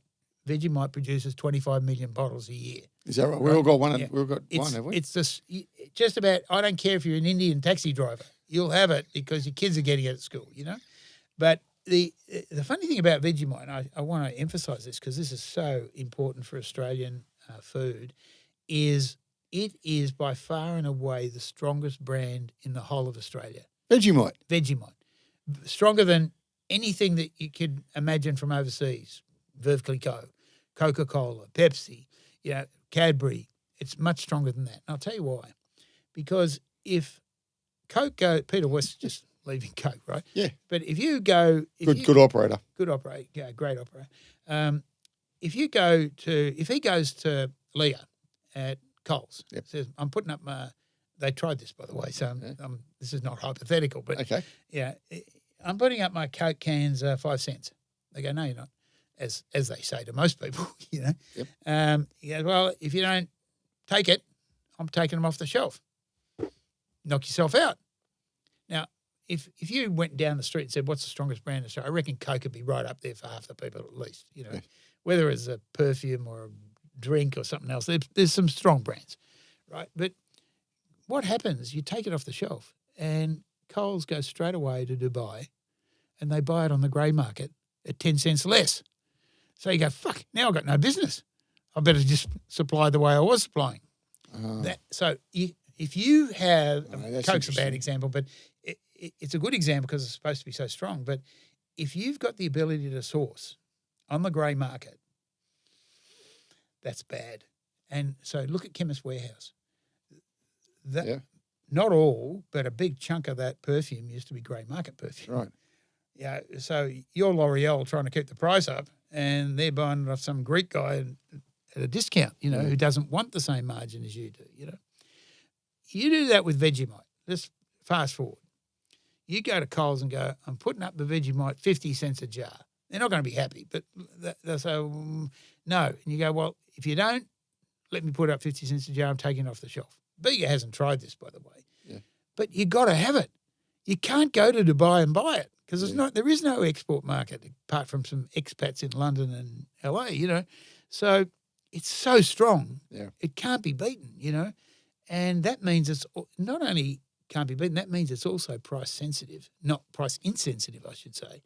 So, okay, people go broke. They might not buy as much Vegemite, but Vegemite's probably the thing they still will buy because you can have a jar in your house for a year and still be using it. That's right. So, it's very. So going back to your question. Yeah, so you've done your 4 days. You flogged yourself. You're selling the story. So I'm the advisor. Do I need salmon because it's not Vegemite? Well, number one, salmon. It's aquaculture, and it was the biggest in the country by a long way, and still is the biggest in the country. Yeah, okay. Well, it's so damn good. Why is it going broke? Yeah. Well, why has it been flogged? So I got an explanation for that, which is hot water, and people go, great. And is that going to be around for a long time, or that's just a one-off occurrence? First question. Well, is this global warming? This is before global warming, by the way. Now they'd ask about global warming. Then they just said, who knows? But you say, no, it's going to change. And it does change. It changes by the season anyway, you know. And people knew me, because I was around food, and people like the Meyer family and people like Jeff Wilson and Alex at Thorney, Alex Weislitz, and so they all knew me, and they'd all been in deals with me anyway. So it was a no-brainer. And anyway, so we listed it, and within a minute it was 100 million. So my 20% was worth 20 mil. So I then went, and sorry, this is the funniest part. So I get a phone call from the managing director of Webster's. Oh, yeah. Who's now no longer there, but he still lives down in Tassie. And he said, I want to come and see you. These are the guys that didn't want to pay me $500,000 as a fee. Yeah. Right? So I better not misquote him. But he turns up and he comes up to my office. He says, I want to buy you out of your contract. I hadn't settled yet, by the way. It was announced that I had it, and it was announced it was still subject to finance, but they wanted it. They were a bidder, but they didn't bid as high as I did. And so he says, we want to buy you out of your contract. And I said, but I haven't signed the contract yet. And they said, yeah, we get that. But we'll buy you out. I said, are you the guy that, 2 months ago didn't want to pay me $500,000? And he goes, listen, I'm making you an offer. I said, well, what is the offer? He goes, and I might be misquoting you, but he says, I'll give you $2 million. And I then said, again, are you the guy that didn't want to pay me $500,000 but now offering me $2 million? So within a second, he says, I said, look, there's an offer sale. Look, this business is worth hundreds of millions, or some bullshit like that. So anyway, 2 more bids and he's at $5 million. And I haven't even signed the contract yet, So I was playing with him, of course, like, are you the guy that didn't want to pay me a cent when now you're paying me $5 million? So I sent him away.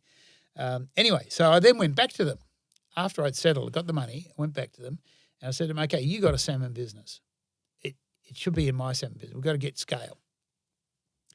First they said no. It took a few months to negotiate this. But in the end, cut a long story short, I offered them $30 million for their business. Mine's now worth 100 or something like that.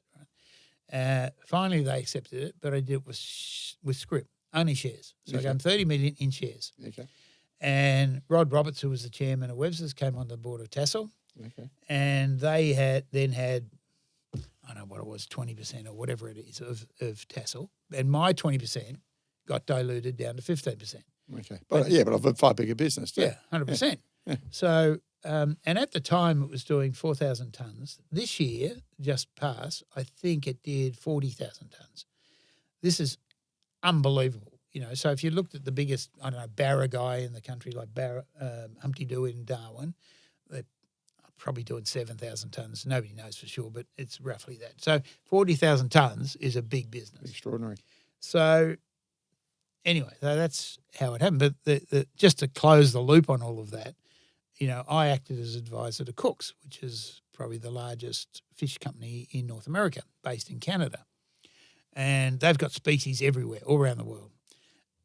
Interestingly, they've got also got Atlantic salmon, which is the Atlantic salmon that they've got in Tassie, came out of there in 1986. Anyways, so they came and said they wanted to bid for Huon, which we did. And I advised them on the bid for Huon because we obviously knew the industry and we're in M&A. There's an example where a foreign company did use somebody who's not a bulge bracket, but they're Canadian, so they're hardly New York or Chicago, Anyway, I forget what we bid, but let's say it was 700 million or something like that. And it was also being bid by JBS, the biggest meat company in the world. Yeah. Based in Brazil. Yeah. Family company too, isn't it? Family company. Yeah. It's a very interesting story there because he went to jail recently for bribery, but he's out. And so they were bidding for it. And the interesting thing about them was that, and this is an interesting thing about how you look at businesses. You could be every day thinking, I'm a beef abattoir, I'm the biggest in the world, blah, blah, blah, right? But that's how the market looks at them. But those companies themselves have transformed themselves, whether they're JBSs or big seafood companies. They're no longer a beef company. They're a protein company. And so when Wesley Batista comes to see me, he goes, mate, I'm interested in beef, obviously, but we want protein. So we sold him a big sheep abattoir here. First time they've ever bought anything out of beef. Great. Within 2 months, he'd bought the biggest chicken guys in the US and the biggest pig guys. So he's protein everywhere, you know. And then next thing he turns up and he's bidding on Hewan. Well, he didn't use me because I already had clients, and so he bids on clients. So then I got cooks up to the plate. They bid, so we're both bidding, and the price is going up and up and up, you know, on the bid because JBS got unlimited money. I mean, one of the reasons he was accused of bribery was that the money was coming out of the government, you know. Anyway, that's a much longer story. But and then who pops up and buys 20%? But Twiggy Forrest. I mean, he's never been in aquaculture in his life. He's got a few oysters now, but that's about it. God, for fuck's sake, I've got a shit fight on my hand, you know, and I don't think I'm going to be able to beat JBS because my guys it's a family company and they're a bit, you know, closer on the dollars, you know. Mm-hmm. Anyway, Twiggy, we both were saying we had a scheme of arrangement. So for your listeners, it's instead of just a straight takeover where you get 50%, you need 75% of the vote. It needs to go to a shareholder vote. If you've got 20% of the shares, as Twiggy did have, a lot of people don't turn up to the vote. So your 20% looks more like 30%. So he knew he could kill that. So Twiggy says, well, you guys are stuffed. And I think he was trying to make out like he was the big saviour of environmental stuff in Tasmania. Oh, Jesus. Anyway. He's done that a few times. Yeah. Well, it didn't work this time. So he said, well, we're gonna vote against it and your schemes will be killed. No problem, I said. We'll change it to a straight bid. We only need 50%. So we and JBS did that, and he was stuffed. He's got his 20% and nowhere to go, you know. So he ended up selling, and we ended up capitulating and giving it to JBS, made a bit of money on the turn, I think, or something like that. But then I got him up to the plate to bid on Tassel. Yeah, right. Okay. So we then bid on Tassel, and just to put it in context, this is a company I bought for $42.5 million in receivership. Last year when they bought it, I think it made $165 million EBITDA. Wow. And now it's even higher. And so they paid $1.7 billion for it. How much? $1.7 billion. So it's gone from 4,000 tonnes to 40,000 tonnes, $42 million to $1.7 billion. And it's by far the biggest aquaculture business in the country, you know. It's making a lot more than 165 now, by the way, but none of that's, you know, public knowledge. But so, I mean, here's an example where, you know, if you think outside the square, you know, even I could make it, you know.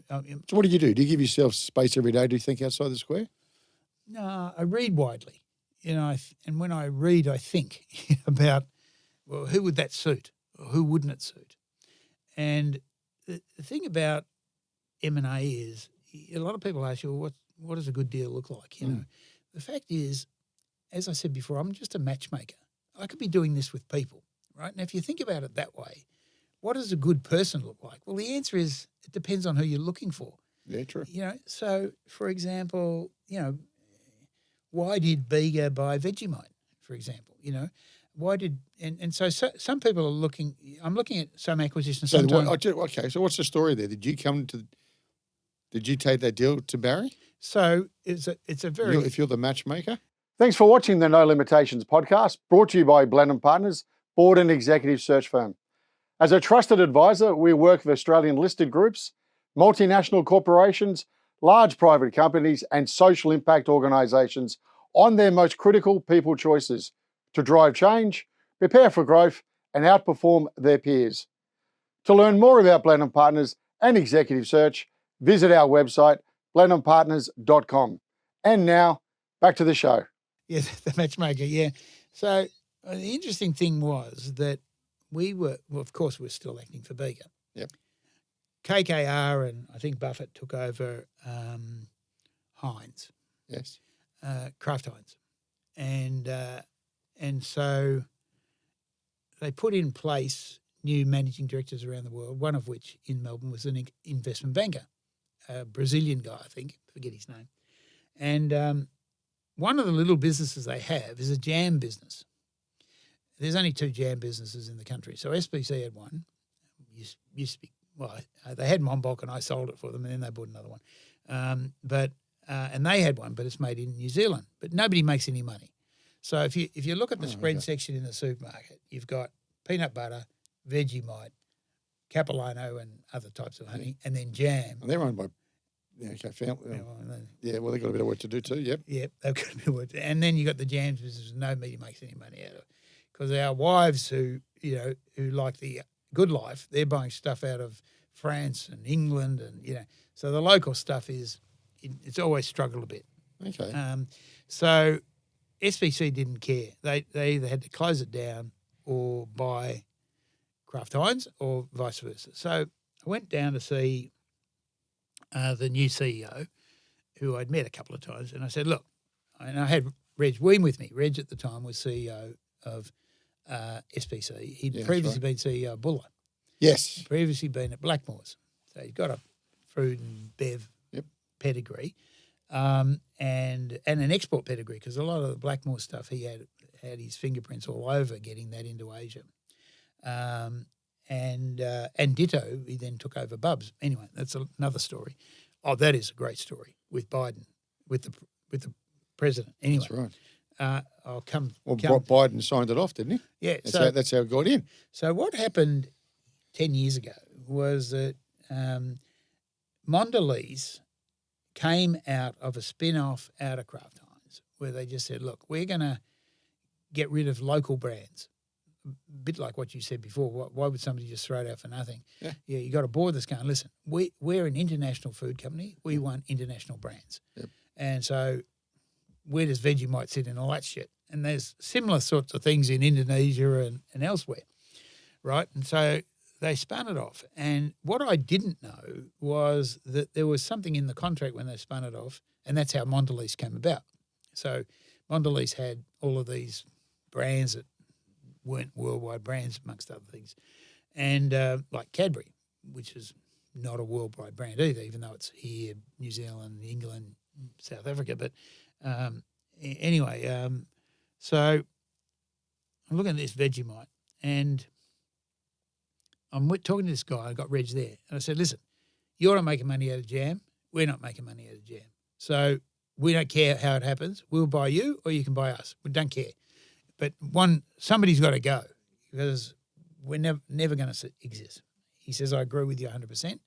And I don't care whether I buy or sell either, except he said, I'm about to get my spreads business back. And I said, what do you mean your spreads business back? He goes, I'm going to get back my my peanut butter and my Vegemite, and that'll go, it'll be a spreads business, and the jam will fit into that. That was his logic, right? So I said, but the spreads business has gone into Mondelez. How does that happen? He goes, no, there's been a change in the contract, and I'm going to get it back in the next year or something like that. What? So I left that meeting. I left Reg, and I rang up Darren O'Brien, who is the CEO of Mondelez. I know quite well. And I said, mate, I've just been with so-and-so, and he says he's getting his spreads business back. He said, nah, it's got 5 years to run, or whatever it had to run anyway. It's not happening. I said, mate, this guy's an investment banker, and I'm an investment banker. We are at times lying, cheating bastards. But if he tells me he's getting it back, he's getting it back. Mm. And so Darren says, I better check. So he goes back to Chicago. Sure enough, the guy was right. The contract had been rewritten, and it was going to come back to Kraft Heinz. So I said to Terry, I got an idea for you. I want to buy it. Now, back up. At that stage, there was nothing happening in dairy. Everything was sorted. You know, Lactalas, the French had got in there, Danone, Chobani, Fonterra looked solid. There was nothing left to buy, you know. And the thing I looked at, though, with Bega, and it's in the eye of the beholder, is that people thought Bega had its own brand. It did have its own. It did have Bega brand, but it was all distributed by Fonterra. So what that really meant, that's not a bad thing necessarily because Fonterra did a good job with it and they made a lot of money, even in Fonterra's hands. But what it meant was that our sales and marketing capability at Bega was pretty light on. Very light, you know, because we didn't have to do it. Yeah, exactly. You know? And so I thought, you know what, there's nothing else to buy. If I could buy Vegemite at a good price, and it comes with a sales and marketing force, the strongest brand in the country, with peanut butter, and do side deals with 2 for 1, you get Bega slices and Vegemite together, all that sort of shit, right? And you hardly have to spend any money on marketing, like on advertising. Darren O'Brien used to say to me, Dave, I'm going to give you one piece of advice. Don't spend any money on advertising because as soon as you mention the word Vegemite, the TV stations and the radio stations pull out those little Vegemites dancing and singing and you get it for nothing, you know. It's fantastic. So I said, I want to buy, so fast forward, you know, I said to him, look, I reckon I could buy it for Bega. So Barry and I got together and the rest is sort of history. It was a lot of funny stories getting there because we were trying to buy it without a process being run. We didn't want every man and his dog in there because you advertise Vegemites for sale, you will get run over by not only the banks but the private equity in particular because they know how stable the earnings are as well. This is not something where it could be like that, you know. So we relationships counted for a lot, and it did get done at 450. But you can imagine going to the board of directors of Barry goes to the board of directors of Bega and says, I think we're going to buy. We've got a proposition. There's a paper to see we'll buy Vegemite. I can't remember what was said, but I could make it up. You know, like, what the fuck are you talking about? We're a dairy company, you know. Yeah. But it put, in many ways, I mean, Bega did some smart acquisitions like Tatura and things like that. It fitted. That was a big play. Fitted, you know, infant formula and blah, blah, blah. But this really put it on the map. Yeah. And it's a funny thing. Did you get it for a good price? $4.50. Yeah, but look. Yeah. Was that a good price? Well, I'll tell you whether it was a good price or not. When the day we announced it, I think the market cap of Bega went up a couple $100 million. So whatever we paid for it plus 2 or 3, you know, or something like that. Okay. And probably that was underdone. You know, if we'd promoted it more about the way in which to look at Vegemite to the analysts, as I've just sort of described it to you. So it really put Bega on the map. It's a funny thing, you know, because here we are in investment banking and I'm working for all these big names and big deals and so forth. But sometimes the smallest deals are the most interesting and certainly the most challenging for reasons I'll sort of come back to. But in the case of Vegemite, I mean, I became a hero overnight. You know, I mean, no, people would... Whenever I go somewhere, people... Well, we've got our brand back. Yeah. We've got Australia back, right, as opposed to the Yanks having it. Exactly. And so people would say, this is the man that bought Vegemite back. Yeah. You'd be the king of Moomba, wouldn't you? Do you remember that I bought the electricity company here for $2 billion or something? That was only 450 mil. But I went into a restaurant once for breakfast with somebody and they recognised me from social media and the chef came out with a bread and butter plate full of those little 1 ounce things of a present from the chef. You know, but it's amazing how you get your reputation because investment bankers, we live in a world where you get your reputation off size. So if you the bigger the deal, the more complex the deal. That was me. Yeah, but the bigger the deal, normally the easier the deal. Yeah. And so, for example, you know, I bought City Power, which is the electricity company around Melbourne, right? And I bought it for a company in Louisiana called Entergy, listed company itself, not that big, 10 billion or something like that. And we bought it for 1.9 billion. But when we bought it, I was on the team. I was running the team, but they put 22 people out from Louisiana for 6 months to do the DD. So I had one guy sitting there, and all he was an expert in poles. All right, so you say that should be wood, that should be metal. That's all he did, was wander around the city looking at poles, you know.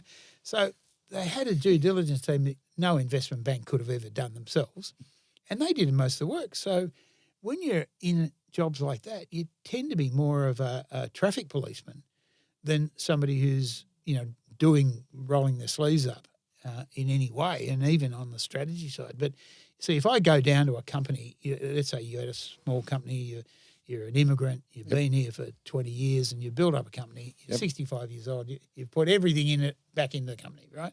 Kids don't want it. Kids don't want it, and it's time to settle up, and you're going to get 50 mil for it. Fine. When you go and look at it, there's no real accountant.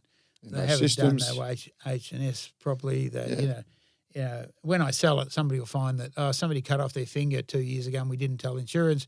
But if insurance knew, your premiums would have gone up 100,000, and I paid you 10 times your income, you owe me $1 million. Yeah, they're so sometimes the smaller companies. I say they're so dirty, but I say that advisedly. You know, it's the way people do business. You know, have your family cars in, and so but when you're going to sell one of those businesses, they haven't got 22 people to throw at it. You know, they sometimes don't even have accountants. And so you got a lot to deal with, and not only risk, but you got a lot more work to deal with, and they're very hard sometimes. But I've got the utmost respect for entrepreneurs and for self-made people, really self-made people, who have, toiled their way around for 30, 40, 50 years, and this is their final payday. Yep. And, I do anything in my power to help those people. And, I see a couple of people every week for free. You just say, listen, I don't know whether you need me or not, but come in. I'll get the whole team in. Yeah. We'll throw ideas at you. Yeah, because, you're giving something back, but you're helping them. And people are enormously grateful, but it's a two-way street. What they don't realise, people say, oh, shit, that was so helpful to me, and thank you. And I said, bring in your wife, bring in your kids, who cares, And so they get a lot out of it for free, and sometimes they use us. We don't care. But what they don't realise is that I get a lot out of it. Yeah, well, market intel, what's going on, what's changing the dynamics. Yeah, so who can I ring, or who do you recommend I can ring? Correct. Yeah, okay. I had a guy in last week who just sold his business for $100 million that was doing muesli bars. Okay. And it was sold. He didn't have an advisor. It was bought by an American. And anyway, I said, come in, I'll talk to you. He's got 100. He doesn't know what to do with it. And I said, well, okay, you're in this area.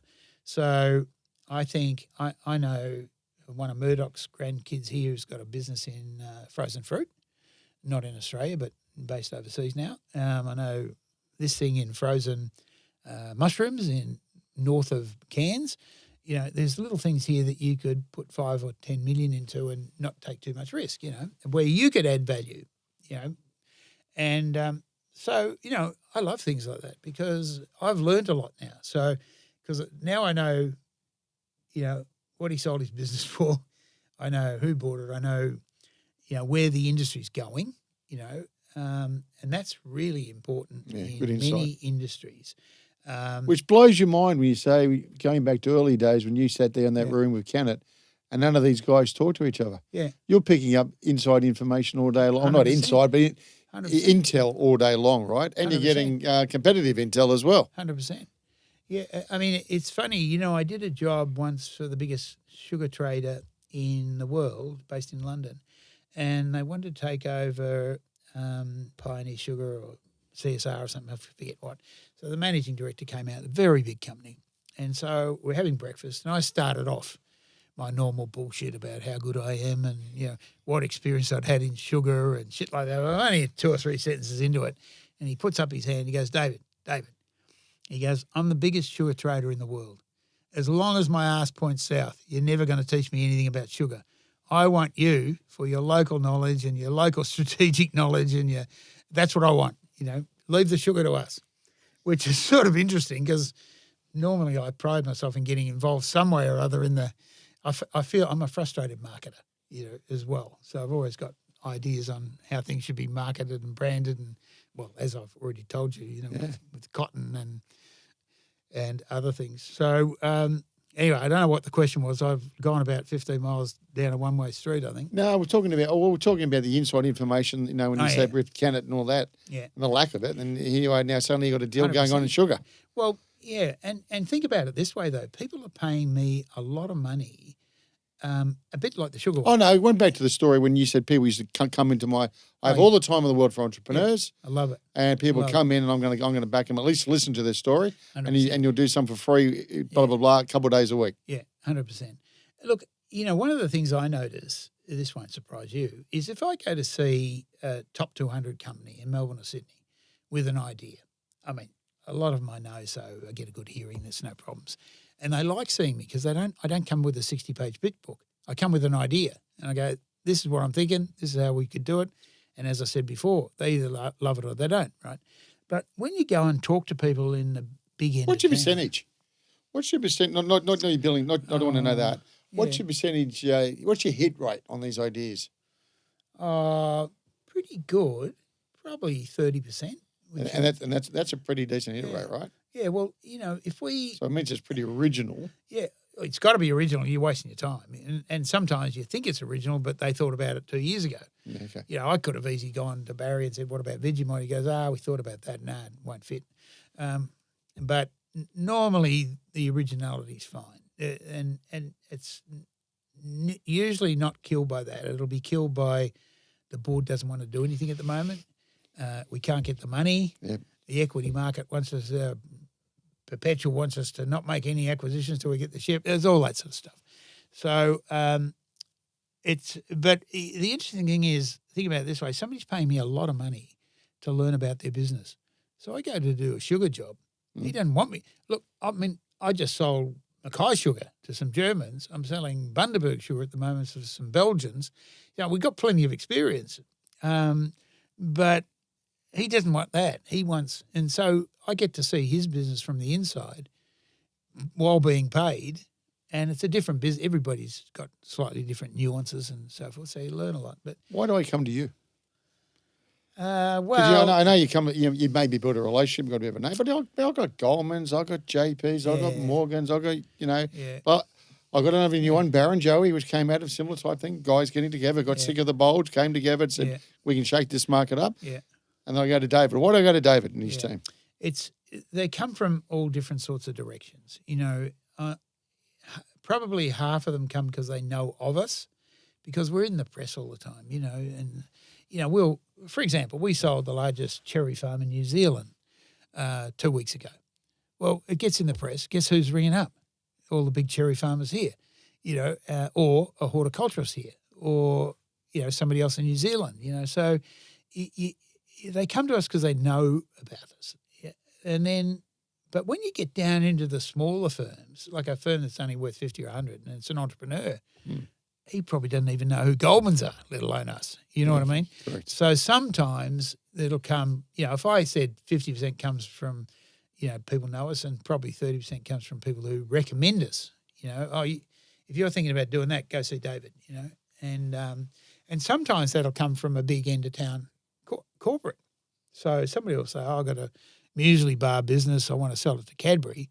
Darren will go, that's not for us, but go see Dave Williams, So it's, we're pretty well known, I think, and a lot of people outside of the top 300 wouldn't even know half of the bulge brackets. They might have heard of Goldman's, but Morgan Stanley, JP, and then there's another 20, by the way, Houlihan, Uki, and there's another 20 hanging around here doing work, and they've got the same job to do because they're not known. No, even a lot of the big guys don't know who they are. Correct. So they go, well, what's our sweet spot? Oh, we do a lot of work in automotive. Right, let's go talk to every automotive person, Okay. So everybody's always got a job selling, even the Macquaries and that. But the sweet spot for us also is that some of the big bulge bracket banks have such enormous fee hurdles that they can't take the work. So it might even be a $500 million job, but it might be too small for Bank of America because compliance will say, we can't do it unless the fee's $4 million. Yeah, okay. Whereas I can do $1 million, you know. Yeah. So there's a whole lot of dynamics in it. But I think, one of the interesting things is I don't refer to myself as a boutique anymore because I started off thinking that would be sexy, right? And now I think it sounds like you're too small because when I look at our team, let's say in Melbourne we've got 12 people.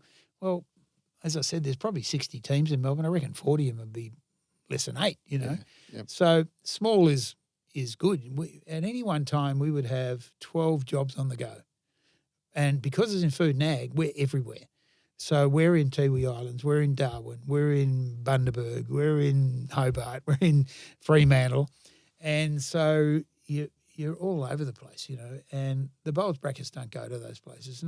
There's nothing there for them. They can't do the fee. Australian economy changing much? Are we seeing – the ASX isn't growing too much, David, but the big end of town of private equity is coming in more and more. Yeah, lots. So, so it's not just the local Australians, it's the big guys from offshore coming in. Are we starting to see some real shifts in dynamics out here? Yeah. And are you selling to private equity as well? Yeah. Well, we also act for them. So, we act for, say, Rock recently on something. But I wouldn't want to overemphasise the private equity. They have been very active in processing, like food companies in particular, right? But if I showed you the people that are investing money in this country in agriculture and food, it'll shock you. So everybody who thinks about it knows of PSP. PSP's Canadian Super Fund for the Rocky Mountain Police, right? Right, okay. I don't know. We've done some work on the other side of them, so we know them very well. But I guess that in the last 3 to 4 years, they would have put in $9 billion into this country. $9 billion. Yeah. And everybody knows them as being in almonds, so they're massive in almonds. But you start to run out of land and water if you just want to stay in almonds because you're in that whole Murray-Darling thing and the prices are through the roof. So you got to get yourself onto different species and different water systems. So they bought into pecans, which is northern New South Wales, southern Queensland. They bought into macadamias. They bought into walnuts. So, but these people are not only better heeled than the private equity guys, but they've got lower cost of capital. So every month, probably Mark Druin, who runs PSP, he's probably getting $2 billion a month. It's got to go somewhere. Where are you going to put it? So what those guys have wanted for the last 5 years, and I'm not just talking about him, I'm talking about Harvard University. The Ivy League universities have been big investors. And the Canadian super funds like PSP, Ontario Super, and Ontario Teachers, I should say, they're massive investors in this country, and a lot that nobody's even heard of yet. So I had breakfast last Saturday with a guy from a company called Fiera Comox, which is based in New York, but 2 guys that came out of PSP. Okay, right. Well, I don't know, they've probably got $10 billion already themselves, but they've been buying in Australia and they're looking to buy more, but they're not on anybody's radar, So where we've seen a lot of money coming that is very different to the private equity money and it's much more long-dated and lower cost of capital. They want long-dated food assets that they can have for 10 years or 20 years. Private equity wants food assets that they can rip the costs out of and sell in 3 years. Yes. It's a completely different model. Having said that, the super funds and that are quite active in terms of improving properties. So most of the stuff that PSP's bought, they bought as much they're buying the management as they are buying the property. And so they'll say to you, right, we bought your property, it's $1 billion, but now how do we grow it? Right. If you wanted the one next door, go have a look. Tell me, right. Okay. So there's a lot of aggregation going on through them. Now, that's been happening for the last 5 years at a crescendo place. It's still coming in, like Fiera Comox and others, ones I'd never heard of before, So, and they're active, which is sort of interesting because I'm worried that between now and December, the war and other things that are going on is going to just decimate the food industry and the agricultural industry in this country. I'll come back to it in a moment. in terms of fertiliser prices, diesel prices. Yeah, You know. yeah. But people aren't looking right through that chain, and that's a big problem. Well, people aren't laying crops at the moment ever, are they? Well, if you've got some fertiliser still, great, but anyway, I'll come back to that. But so all of this has been going on, and it's great from the point of view that they pay big prices, Yep. and they pay right up to their cost of capital, and sometimes they don't even come out. So, you know, a super fund in Canada might want to buy the farm next door for $300 million that they already own. They just tell the manager, go and have a look at it. Is the irrigation all right? The fence is okay? Yeah, fine, no. Done. Deal done. The guy never leaves Canada, you know. So they're less hands-on because they're hard assets, long dated, buying management at the same time, you know.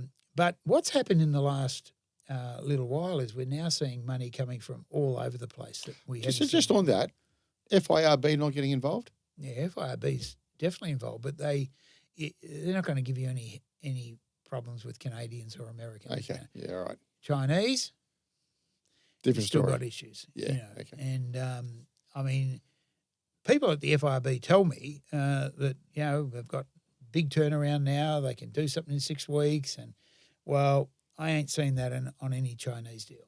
Whereas, let's say it was PSP, they've probably done 30 acquisitions. They're Canadian. They're well thought of. They're well heeled. You know, they manage their farms well. Yep. You know, Chinese. You know, it's. I mean, we haven't put one through in the last year, but the ones we've done have been a nightmare. You know, and it's. I'll tell you funny stories about talking to the treasurer and that, but no, it's still an issue, and I mean, you got to learn to live with it. So I told you right at the start how good we are as a country in terms of what we're doing in pharmaceuticals and medicine and things like that. So one of those companies is a company called Telex, which is radiopharmaceuticals, and beating the world at it. I don't know what they're capped at today, but it'll be 10 billion, let's say, you know. We were doing some work on the other side of them for Chinese, a company called China Grand Pharma, one of the biggest pharma companies in China. We were acting for them. And they were contemplating making a bid for Telex. And I said to them, yeah, but Telex at that stage was, this is only a few years now, it was only, I think it was worth, don't quote me, I think it was worth 400 million or something, you know. And I said to them, look, this is not going to work. Yeah, we can do this. It's in pharma. It's radio pharma. I just don't feel confident we can get this through the FIRB in under 6 months, and maybe never. We can't do deals like that. You can't be buying and have your ass out the window for 6 months. It doesn't work. You know, people don't hang around. And so I said, well, what do you think we should do? I said, all right, tell you what I think we should do. We'll write an agreement with Telex that we will have the rights to all of this radiopharmaceutical stuff in what I call Greater China. So Macau, GBH, mainland China, Taiwan, Hong Kong. That's it. And we'll have the rights. And we'll also say to them we'll be doing clinical trials on Chinese, and we'll put all that data into your sort of data set as well, and vice versa. Okay. And sharing of IP and, you know, all that sort of stuff as you invented more stuff. And I'll negotiate for you to buy 10% of the company, which I didn't need FIRB for. In the end, for some reason, I won't bore you, but they end up taking 8%. But I forget what happened to the share price, but I think it went from 400 to 800, and now it's 8 billion, you know. And a big chunk of that movement, I mean, the company's great on its own, don't get me wrong, and it's doing fantastic stuff all around the world. But the Chinese made a poultice out of it, you know, and this catalyst, sometimes in these public companies, and especially in tech and especially in pharma, you need a catalyst for change. They take too long, people go sideways, and in the end, nobody's listening. You know, so you need, sometimes the management's great and the board's great, but sometimes you just need to change it to make a new audience look at it, you know. And, you know, bringing the Chinese in at that time and having them, you know, doing clinical trials and getting it registered in China, and that was like a godsend to the share price, you know, which then enables you to go and raise money at an even higher price. You know? Yeah. So So where should we be placing bets? Which markets now? You mean countries? You mean or markets? Well, no, our market in Australia. So you started early on about we discussed a lot about ag, food, manufacturing. You said we haven't really nailed at all biotech, and what you've been definitely very much ensconced with in your career. No, I've had a lot to do with it, and I think let me put it this way: if you got in your helicopter and you looked at the ASX listed companies, there's probably I'm rounding it up or down, 150 listed biotech and medical device companies. Yep. Probably 100 of those are worth less than 50, let's say, certainly less than 100. And my guess is that is that because they're still in R&D? Yeah, a lot of that. Yeah. Or trying to get registered somewhere out of R&D. Okay. But my guess is that last calendar year we probably lost 20 of them just into receivership, didn't have enough money. And we'll probably lose this year at least another 20, even between now and Christmas, because they don't have enough money. Now, why don't they have enough money? They all bleat that the Australian market doesn't understand as if we only were in America, blah, blah, blah. It's all bullshit. The point is that there's a whole lot of things that they get wrong right from the start. So a lot of times I'm dealing with an academic. So the academic says, right, I don't know what all this listing's about. Yeah. Already you've got a problem. Yeah. But I tell you what I want to do. I want to keep the IP myself as a professor because I don't trust anybody else. And I'll license it into a company. All right? Okay. And I say, well, that's not exactly what I want to hear. I don't want to be having a fight to get the IP back if you turn into a crazy man or you die or whatever. And then they say, well, I also want my friends on the board, my professor friends, And you go, this is not going to be a public company, mate. This is not going to happen. And I have to say to people sometimes, I said it recently to a guy, a professor, and I said to him, mate, you know what the problem with this company is? The problem with this company is you, right? This company is fine. The tech is great, but it's you. I wouldn't invest in you. I mean, I'm getting old now, you know what I mean? I don't need to I'm not taking him out on a date, you know. I mean, you might as well tell him. Yep. And well, the market's not going to invest in him. No, well, and it hasn't. But still trying. But that's a lot of it. Okay, the second part they've got is even though you're a startup, and this is with tech as well as pharma, even though you're a startup, people think it's $1 billion company before it's even worth $1. You know what I mean? They go, oh, this is going to cure diabetes. This is going to cure cancer. Yeah, well, shit, this is don't try and steal it off me, And you go, mate. At the moment today, you're worth nothing, right? So if I can get you 10 mil, let's take it to the next level, And if you're like at Polynovo, where you start at 10 mil and next thing you're 4 bill, you go, who cares that we raised some money when it was 20 mil, Yep. There's enough to go around if it is right. Problem is most of them aren't right, so you're investing risk. But a lot of people then say, well, look, if you're going to try and steal off me, I don't want to raise 10 mil. I only want to raise 2 mil, right? And they die by 1,000 cuts because you run out of the money and then you go, fuck, I've got to go and raise some more money. And then you're doing a discount. Yep. And then, and also you're never big enough to get the institutional money in there, which is a bit stickier. Not always sticky, but a bit stickier. And so it's interesting because I always say to people, look, if you believe in the tech, if I believe in the tech, then we shouldn't be doing this at 2 mil or 4 mil. So people come to see me before I even know what it is, and they say, I want to raise 4 mil. And I say, well, if you want to raise 4 mil without even knowing what your company is, I reckon it should be 10 because everybody's trying to stop dilution, And so I'll give you an example. I went into Polynovo and I think the share price was 7 cents. It had like 6 staff and they'd been messing around with this polymer, not any fault of theirs, but for 10 years, hadn't made a product out of it. And so I said, right, we've got to raise some money. And I've done my DD. This thing is going to be a world beater. And it's the gold standard in wound care, deep burn wound care in the US, for example, and 46 other countries. Yep. Okay, but how do you get there? You can't get it with 6 people.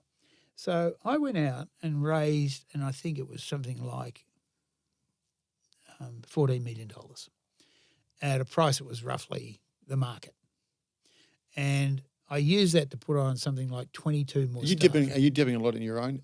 No, this Do is you all. dip much in your own in? No, I'll You come back to that in yeah, a moment. okay, all My right. free carry, Mr. Man. Yeah, okay. But No, I thought you might invest as well yourself. yeah, I do occasionally. But Yeah, okay. I always think if you think you're smart, see if you can get it for free. That's my starting point. Okay, fair enough. So I went out and raised $40 million. I think we put on something like 20 or 22 staff. Now, remember, we didn't have a product. We didn't have any revenue. But I put on a manufacturing person, a quality person, a reg person, because this was all going to have to happen in the next year if I really pushed it, right? So I went out and raised 14 mil, and I've got quite a few instos in, the small ones like Regals, and well, Regals hardly small, but all those normal guys. And anyway, the share price went up 50%.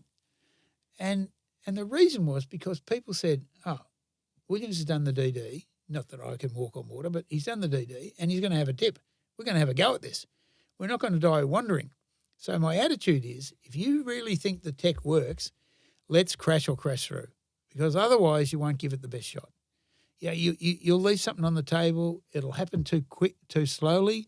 A competitor will come in. You've got to go hard. And so Polynova just went like that. It was just like on a roller coaster. It was fantastic, Anyway, so it gets me back, though, to not to lose sight of the budget, is that, a lot of that money to build that polymer came out of CSIRO. CSIRO invented it. They just didn't invent the product. They just had the polymer, and they didn't know what they were going to use it for or how they would use it and so forth. So that was sort of refined up by, a professor and me getting money in and, all that sort of stuff. Because here's the other thing about some of these things, and this is true of maybe Telex, but a lot of these things are not just smart. They are a platform. So you're going to go, this is just for burns. Yeah, it is for burns, but guess what? I can use it for breast implants. I can use it for hernias, use it for diabetic foot ulcers. And so I've got all these markets, right? And so another thing you got to start thinking about is, well, how many of those should I go after at once? Because there's a lot of people in this world who just go, look, we've got enough on our plate. We're focused on this. That's the end of it. But if I truly have a platform, and some doctor comes to me and says, Dave, you're missing a thing here that you should look at. Okay, do a bit of desk research. If it looks like it's a good market and it's going to work, put 3 people on it and go at it now. You don't mess around, eh? Don't mess. Go now and go hard. I mean, and the number of things I see with the polys in particular, like I was in a... Hold on. What about your when the board comes in and says, David? Yeah. Focus on one. No, yeah. Come on, David. Just focus on one. Yeah, well, it's and my job let's do that really well. Aren't we supposed to do that? No, it's my job to you're going against my convention. job's to bring the board. You're going against convention here, David. Exactly. But I'll tell you something about boards, because this is what you do. See, if you look at my boards, I always want to have a working board, what I call a working board. Not executives, a working board. So what does that mean? That means they bring some experience and talent and connections that can help the CEO, right? So I'll give you an example. Polynovo, right? So, okay, what are we? We're registering IP. We're building a manufacturing plant. We're doing international marketing and licensing, blah, blah, blah. So, okay, one person, Christine Emmanuel Laguette. She was private in private practice in Australia, private practice in IP law in London, came back and she was running all the IP and investments of CSIRO. Yep. Well, number one, I need somebody who knows about IP. Number two, she's come out of CSIRO, so I've got a little bit of a connection there as well. That's right. And so I don't want her to be our IP lawyer, but I want to be paying her $65,000 a year and getting $500,000 worth of net worth out of it, because she can say to the CEO, look, if you're going to do that in Germany, think about this firm. Or if you're going to try and structure it that way, why don't you think about it this way? Second person, Robin Elliott, built that $1.3 billion factory for CSL, now retired. So she's on the board. Okay, we're building a factory.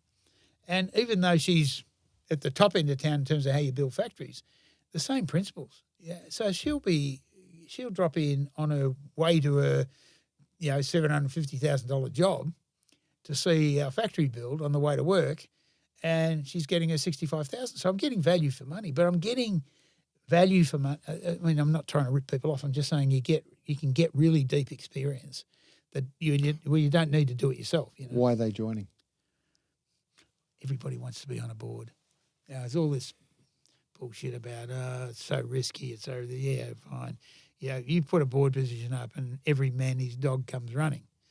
Yeah, a lot of them you don't want for a whole lot of reasons, and a lot of them, more particularly, there's a lot that I certainly don't want because I'm focused on what I want. You know, I don't want a white Anglo-Saxon male whose father was the chairman of BHP. I hope I'm not mentioning anybody, but unless he comes with his own credentials. You know, I want somebody who can open doors, be a good strategic thinker. You don't need to be all of these things because put all these things together. You're building a team, and especially for me because I'm an investment banker. So one of the things that distinguishes You're a me, pretty quick study on people too, I would have thought. Well, that's what you have to do as an investment banker. You're presenting Vegemite to a board and you're looking down the side and you're thinking, who's with me and who's not, you know. You gotta be able to read people pretty well. But you know what I said before. You come in, and this is your company. You make this glass. Yep. You say, I want to sell it, and you guys have got the gig. Before we go home tonight, we will know probably 60% of the buyers. We'll know who they are, who the CEO is, what their contacts are, what acquisitions they've made in the last 2 years and what they paid for it and so forth. So we're way down the track. You've got to hit these things hard. If I go into a pharmaceutical company and go, thinking about this, they go, we better get somebody to look at that. And you come back a month later, you know, and they might or might not have done it. I didn't get time. You know, well, that doesn't happen in investment banks. So, you know, one of the things I like to do is to try and compress the timetables, if you like, you know. And even in things that are as risky as pharmaceuticals, there's too much thinking about, you know, these things got to be done sequentially. You know, the 10 years later, you haven't gone anywhere, you know. You're still not in clinic or something. Yeah, that's right. And sometimes without getting into trouble, too much trouble with the FDA or the TGA, there are ways to accelerate it. You'll be shocked at how that's done. And, I mean, I can give you some examples. I'm just trying to think how far to go, but I'll give you one that's not that contentious. There's a video around which you may or may not have seen, but I could give you a copy of, which is Biden sitting in a room with, on the screen, the CEO of Bubs Infant Formula, listed company, who we advise, and the FDA in the room as well. Right now, I think it was Abbott, I forget who, had a recall on their infant formula. There was no infant formula in the US. It was desperate. So Biden says to Bubs, we want to buy your stuff. And there's a call with the president in the room, right?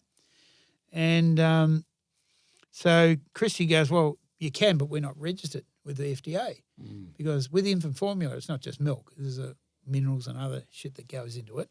Yep. And killing babies has never been a popular pastime, you know, for your share price. So she said, we can't do it because it's, he said, but you're selling everywhere else, aren't you? You're selling China and Australia. Yeah. I'm going to verbally here somewhere, but she said, I can't do it. And he said, well, so he turns to the FDA and he says, well, why aren't they registered? Well, they've got to go through the registration. They haven't even done the trials, I don't think, you know. It sounds a nonsense because you'd think infant formula is just like a food. But anyway, so Biden says to the FDA, fast track it, get it in. You know, stop messing around, right? You think that's the end of it. He then says, I'm sending 2 Air Force jets to Australia to pick up the first load tomorrow. Is that right? Yeah. Now, this was 2 years ago, I think, or maybe it was a little bit longer, 3 years. But anyway, that's what happened. And guess what? It's still not registered by the FDA. This FDA is still dragging their feet. You know, it'll get registered, I'm sure. But guess what? It's not only in America, it's number 1 on Amazon. Number 1 without an FDA registration. You see what I mean? So yeah, right. Now, how did that happen is a very interesting story in itself because it wasn't just like Biden woke up and thought, we need Bubs. I mean, he wouldn't have a clue who's doing infant formula around the world. But Joe Hockey was the conduit. Yeah, okay. And as you know, Joe was our ambassador. Yeah. And I won't tell you the full story because it involves some other people that are a bit more delicate around the presidents and so forth. But that's how it happened. And Bubs employed him as a consultant to make it happen, or to lobby on their behalf. Facilitated that thing. Yeah. But I can give you other examples that seem a lot more sensitive from a drug perspective. But so I'm never one to think I don't want to leave any stone unturned. All right, don't leave a stone unturned. You built your board, which is going to be a working board. Then you got the big CEO. Yeah. Now you're a banker. You pitch to all of them all the time. Blah blah blah. Yeah. Now you're a chair as well, and you got to appoint one. Yeah. What do you look for? Well, I'm sure. And knowing you, gut instinct plays a big part too. Gut instinct plays a big part, but I don't know if you'll tell me this, but I think it should play less of a part because I'm not so sure on that one. You know, yeah, really.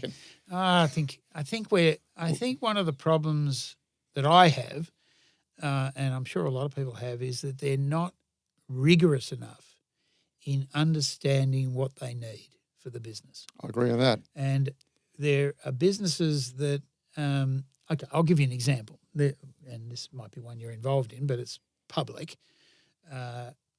Select Harvest. Yep. Right. So the CEO, David Surveyors, resigned, and they're going to be looking for a new CEO in the next whenever.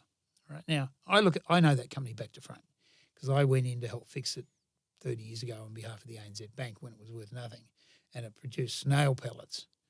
But at each AGM, we had 2,000 acres of almonds, and we made Defender snail pellets. Oh, right, okay. It wasn't even called Select Harvest, it was called Defender. And when you had your AGM, you always got at least one question going, look, do you ever get confused between which one's an almond and which one's a snail pellet? Well, they're in different factories. Let's start with that. You know, in the end, they got rid of it because of that. But so I know that company back to front. But okay, you're looking at it now, and you go, well, they're one of the biggest almond growers in the world, and they're marketing those almonds. And separately, there's what I call business development on the side. You know, should you be on a different water system? Should you have a different nut? You know, et cetera, et cetera. And so I'm sitting back. I'm going to give you the brief, right? So this is more a question than an answer. But I sit back. I haven't got the brief, so I don't have to think about it. But it's live, so everybody can recognise it. But do I need a guy that's a really good horticulturalist as a CEO? Do I need a guy that's – because if I do get one of those, he's probably not going to be a good trader. Yep. The good horticulturists won't know about FX. Him or her. Him or her, yeah. Good horticulturists won't know. Yep. They won't know what it's like to trade with the Indians and what happens when the price turns against you and all of that sort of stuff. You know, there's a lot to know on that trading side with tariffs and governments and so forth. Or do I want somebody who's really good strategically, who could look at the BD side of it and rely on his orchard managers? Because you've got 20,000 acres, let's say. Yep. You've probably got 20 managers, yep. Right? So there's some good people amongst them and put it all together. On the trading side, well, it's not a world commodity, but it's close, you know. So you can definitely employ one of those. And, you know, I look at it and I go, well, would I want one of those? So it would be great if I had somebody who was that. But I don't want somebody just looking at a screen all day. Well, meanwhile, Rome's burning in the orchards, you know. Correct. So, and some of those traders are bit heads, you know, like you're employing an IT guy. Yeah. You know, so there's my quandary, and I'm thinking about this now as if I was the chairman, Travis Dillon. What does Travis want to achieve? Well, let's start at the end goal, and that's, I think, half of them don't get that right because it comes back to that thing called that position description. Then it comes down to the weighting on each of this. Correct. Because don't forget, someone like you walks into a room to say you're a young CEO. Yeah. You may not tick all those boxes, and no one ever does. We all know that. Yeah. But too many people get carried away with the big personality. Yeah. I can relate to that person. Oh, gee, that made me feel relaxed. Yeah, I agree. Did you really interview, or did you just talk about yourself all through the process? It happens a lot, right? Let's go back to that brief. They're only 6 out of 10. Yeah. The other one was a little bit quieter, a bit more demure, but shoots the lights out. 9 out. No. Yeah. I really like that person more. Yeah. Is it? I know. I just think sometimes clinically we lose it. I think we're well. Where's the judgment coming from now? Is the board got the capacity to judge properly as well? Yeah, the board's. Well, first of all, I'm as guilty of that as anybody, and maybe more. I mean, the number of interviews I have where I think, shit, hang on a minute, I did all the talking, or something like that. Yeah, but I remember, for the audience, you and I have worked on so many together. Yeah, I was really, really impressed when we said final references. Remember? Yeah. And you said, I want to do a couple of those. And I have no issues with that. In fact, a number of CEOs and chairs do that. Chairs do that for CEO searches. It was an hour, wasn't it? One of your calls, we got feedback from one of them. I think you spoke for him for an hour. I thought, that's thorough. Yeah. Now, he's also probably getting his intel. Yeah. He's probably doing this. He's probably doing that at the same time. But, gee, that's good referencing. Yeah. You got to do that. But I'm still not the talking bit and the digging bit is good. But you got to know what you're digging for. And I haven't spent enough time I'm only at the stage in my life where I think I now get it. And I'm about to die. I'm so old. You know what I mean? Look, you're getting it too late. And there's a big job. There's a big job to be done by people like you in particular, taking a brief to not let it slide by. We've got the brief. Like you probably great. That's all I want. I'll go to the That's garbage. I'll be back at the office. Yeah. You've got to challenge the client on the brief. Yeah. You've got to check that. You've got to interview measure against that brief. Yeah. You may have to start again. Yeah. We may have a real major problem. Like, guess what? Is that brief too much up there? Or where's the reality of this brief? 100%. Or if you want that brief, David, go back to the coffers. Yeah. We need $300,000 or $400,000 more to fill this brief. 100%. Oh, right. So what? So where do we take the haircuts? Where's? I agree. But I think if you agree with that, it's the same as you taking a brief. Yeah, I know. But that's what I'm saying, though. And I bet you hold your client accountable. I do. But we're in a different position for this reason only. When clients employ us, they employ us to give advice, right? They don't want you ever to ask them, what do you think? Like, mate, I've employed you to tell me what you think, And so we can be very rough and tumble about our opinions. And sometimes I might have said to a client, this shouldn't be done. We're not going to approve this. We're not behind it, and they'll do it. And it'll go the way we thought. And we don't say, I told you so. But they come back and go, why did you let me do that?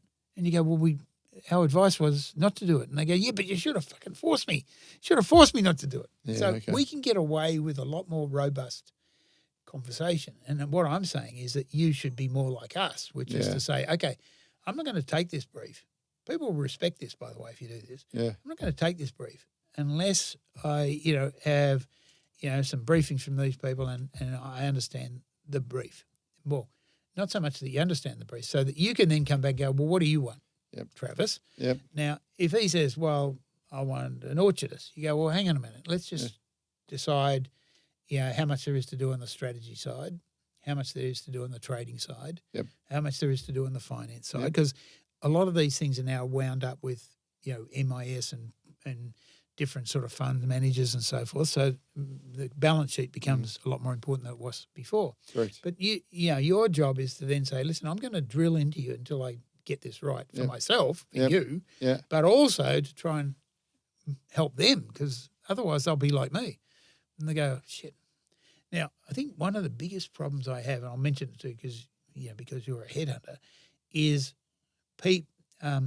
being misled by people's apparent resumes which are not real. And I'm not talking about pretending to be the CEO of Coles or something like that. I'm talking about, in particular... claiming stuff they've done? No. Let's take pharma, right? The number of people that are applying for jobs that have come out of big pharma, right? So when you look at it, it goes, oh, okay, he ran Europe, 6,000 employees. He had these 2 drugs. He had 1 launch, blah, blah, blah, right? So Never you got to pull that apart. You know that. I know how to pull it apart, but I only know A lot of people don't, right? Yeah. But, which part of Europe did you really run? Yeah, but even then, they were never a CEO. That's right. Right? They were divisional head. Yeah. And when... but they trade off that. In the big... Buyer beware. KVM tour. 100%. And I'll tell you what the result is. So you think they're a CEO. They think they're a CEO. But you both soon realise that they didn't do any CEOing because the new products were developed in America. That's right. The marketing material was delivered to him. Yep. The contact lists were delivered to him. People come out and do the conferences, and all you're doing is running your sales force. And even that is constrained by what you can say for the FDA and what the marketing materials are doing. So not doing any finance, not doing any brokers, not doing any banking, not doing any HR to speak of. And you haven't got a CEO. Yeah. So what's the result of that is that all of the roles that you typically want the CEO to do, they can't do. Right. So they compensate by getting advisors in who they also used at, let's say, Eli Lilly. Yep. And I got, this girl, she's great. She's doesn't have a job, but she'd be good for 250,000. But she's also that he or she's also grown their market, right? Correct. Really? Yeah. Well, they just didn't. When they off the coattails of the actual company itself in that particular time, under that great CEO, 2 notches up above. Correct. But gee, they claim a lot. Yeah, I know. This is the single biggest problem in pharma and devices, in terms of CVs, is just on the interrogation of it, actually pulling it apart and finding out whether they really are a CEO. And the other problem you have in the US is this work from home thing. Now, I listened to a video the other night of Jamie Dimon and JP Morgan where my son is in New York, and it was recorded illegally. He's not supportive of it. Fuck no. He was swearing. I mean, it was a illicit video. He was the one who said, if you don't want to come back, stay where you are. See you later. Yeah, he said, I was in here on Saturday morning. Where were you? He's a banker. Yeah, that's right. Exactly. And so that just doesn't go with me. But what's happening in the US is they claim you can't put together a team in a city because, your salespeople are going to be everywhere. We know that. But you don't get this core team together because you'll have some guy in New Jersey, some guy in Philippines, some guy, oh my God, you're just missing out on what I know as an investment banker and as a BD guy is a fundamental building block of new ideas and new businesses. Correct. Yeah, I just shake my head, Fair enough. Now, last question, 2 last questions for you. As a young bloke, why did you get into banking? Well, I... What did the old man, what did Mum do? So, see, here I am in food and farming, and I was the furthest away from that. My father was in the war and came from Scotland. Brother, who he loved, got shot down, killed over Germany, and war was over. He's going to work on a double-decker bus in Glasgow and snowing, and he saw a real estate agent window with a guy and a girl, her in a bikini. Did this happen in 1955 or something? Anyway, 50.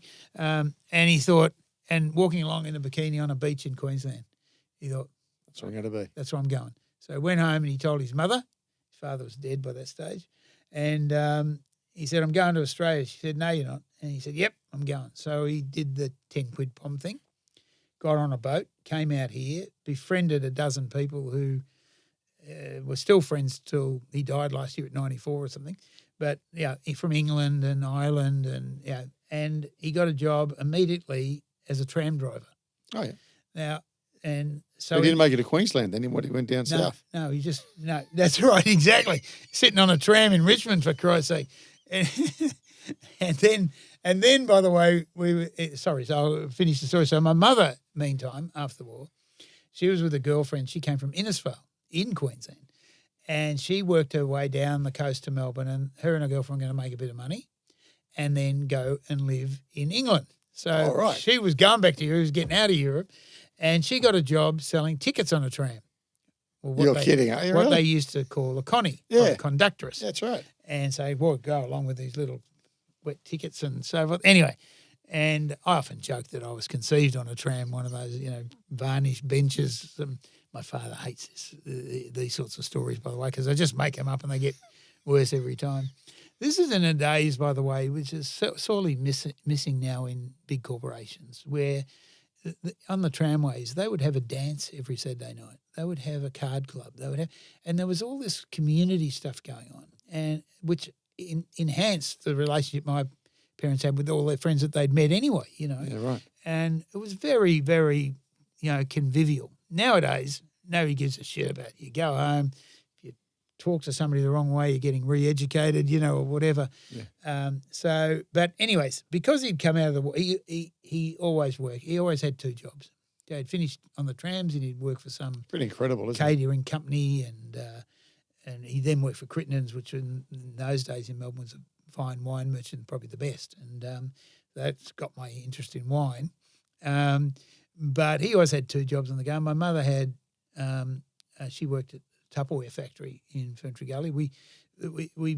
I was born in Armidale, which is near South Yarra Tourist, a bitty, ritzy little suburb now. Yeah. But we lived in a single-fronted weatherboard house, and my father hated it.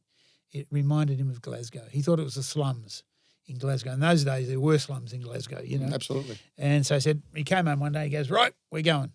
And he took us out to Ferntree Gully, which is about 30k out, in the shadow of the Dandenong Ranges. And he'd bought a brand new brick veneer house, and it was like 35,000 quid. It's probably still worth 35,000 quid. The house we moved out of was worth $3.5 million, right? He still can't get it. He went to his grave wondering which idiot bought it for that, And he thought I was an absolute idiot. And one day I bought up the road from us was a brick Edwardian place, beautiful, 4 bedrooms and that. But when we were growing up as kids, it was a dairy. It was the house, but in the back, it had a big backyard, but not bigger than to be able to hold 3 horses, no paddock or anything. So I rang him one night and said, I bought this place down the end of the street. He said, which one? I said, the one on the corner. He goes, what? You bought the dairy? Are you joking? You're a fucking idiot. Who would buy a dairy? This was the best house ever, by the way. And so he went to his grave thinking I was a dick.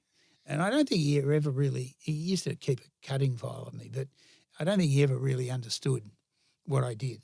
And through school, he never wanted me to go. He didn't want me to go past year 10, year 11, year 12. He always used to say, David, leave school and get a trade. You always need a plumber and you always need he said that till he died, So he still didn't, get it. But he was a very funny man. He is an interesting story because he grew up in the Dewar's whiskey site. His father was the sort of what they call the bondmaster, which mainly said he looked after the warehouse. But the house was in the site with big walls up around. His father was an alcoholic. And so when he died, they found whiskey bottles in the downpipes and in the garden and up the toilet. Planted them everywhere. Yeah, everywhere to go. So that got me interested in whiskey. But anyways, he was the funny thing was, I wasn't until I was 30 that I realised he didn't drink, because he was a very watch the old man destroy himself. Yeah, no, but he would have a whiskey every night religiously, but like that, half an inch. That's it. Even if I was there and I'd drink half a bottle, he has half an inch. That's it. But he's a very loud and funny man, always abusing people and telling jokes, and I thought he was half pissed, And it wasn't until I was 30 that I realised he didn't drink. You don't look at your parents and wonder about their personal habits all the time. But anyway, so what happened? So one day I'm giving I did a master's in transport economics, and then I was teaching at University of Sydney, and I was doing a PhD in cooperatives. And the reason I got a job, the reason I was interested in cooperatives is that between studying, I had never done any psych, and I started reading psych for some reason. I don't know why, but I got very interested in it. And what I was reading in psych was, why do people act differently in different positions, which is relevant to how I got into investment banking. And like if you saw somebody getting beaten up on a train, yep, would you step in or not? And more particularly, would you step in if you're the only one, or would you step in if there was two people or a Or whole do you team? take, or do you take Yeah. a photo these And- days and just stare? Yeah. And so Interesting. there was a guy at the University of New South Wales, a friend of mine, Ken Trotman, went to the AGSM, and his PhD and all his study was on how auditors make decisions. Do you make decisions better when you're on your own, with a manager, with a group, partner? You know? And he had big studies going on, and they were all sponsored by Arthur Andersen. And so the World Conference was held at the ANU, and I was giving the paper against him, not against him, but the commentary, so he was giving the big paper. He's a close friend of mine, funded by Anderson's, and there was 1,000 people there. And the papers were distributed before he got to the conference. So everybody knew what his paper was. But the discussion papers were not distributed, and all they had was the title, which you only got on the day when you turned up at ANU.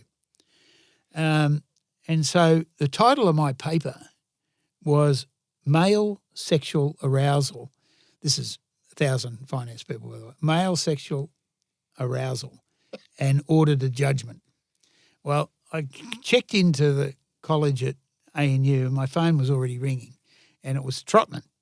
So he goes, "What the fuck is this, you bastard? You give me that paper, you're going to ruin my career, blah, blah, blah, blah." And so it went on and on and on. He came round, he's banging on the door, and "I'm not giving it to you, I'm not giving it to you." He said, "You're just going to ruin my career." And his topic, of course, was the most boring thing you'd ever want to hear. But anyway, so that's all right. So I go along, and I've got the place in stitches because I was single at the time, and there was a girl called Elise Julian who was doing a PhD in psych. But and she was gorgeous, and I looked at her, I thought, I've got to take that girl out, right? So I found out that she was doing her PhD on male sexual arousal. So one day I'm wandering around the campus, and there is these A4 notes like this saying, "Wanted, male experimental guys, $10 a session for experiment on male sexual arousal." Fuck, I pulled it down. I rang her up, and she goes, "David, you're a senior lecturer. You don't need $10. I said, No, I'm very happy. I really would like to hear. I really would like to help PhD students." So anyways, cut a long story short, I go in to see her. We're in a room like this. There's a bed here that like you'd seen a doctor's studio, like you get up on the bench sort of thing. There's a screen there, which is a two-way mirror, and there's nothing else. And there's some electrodes that go from her room. So she takes me out the back, and there's a computer with one of these things on it, right? And she goes, "Right, what I want you to do is strip off naked and put this this rubber band filled with lead." Lead? Yeah, well, something, and connected to this thing. And then I'm going to put up pictures on the screen of things, and I'm going to measure how you react. And I thought, ooh, is this going well or not? Is this going, I don't know where this is going to end. I thought this was going to be easy. Yeah, but all in the pursuit of science, right? All in the pursuit of science. Well, first thing up is a picture of a dog, and I'm thinking to myself, whatever you do, don't react to this. Don't react to this.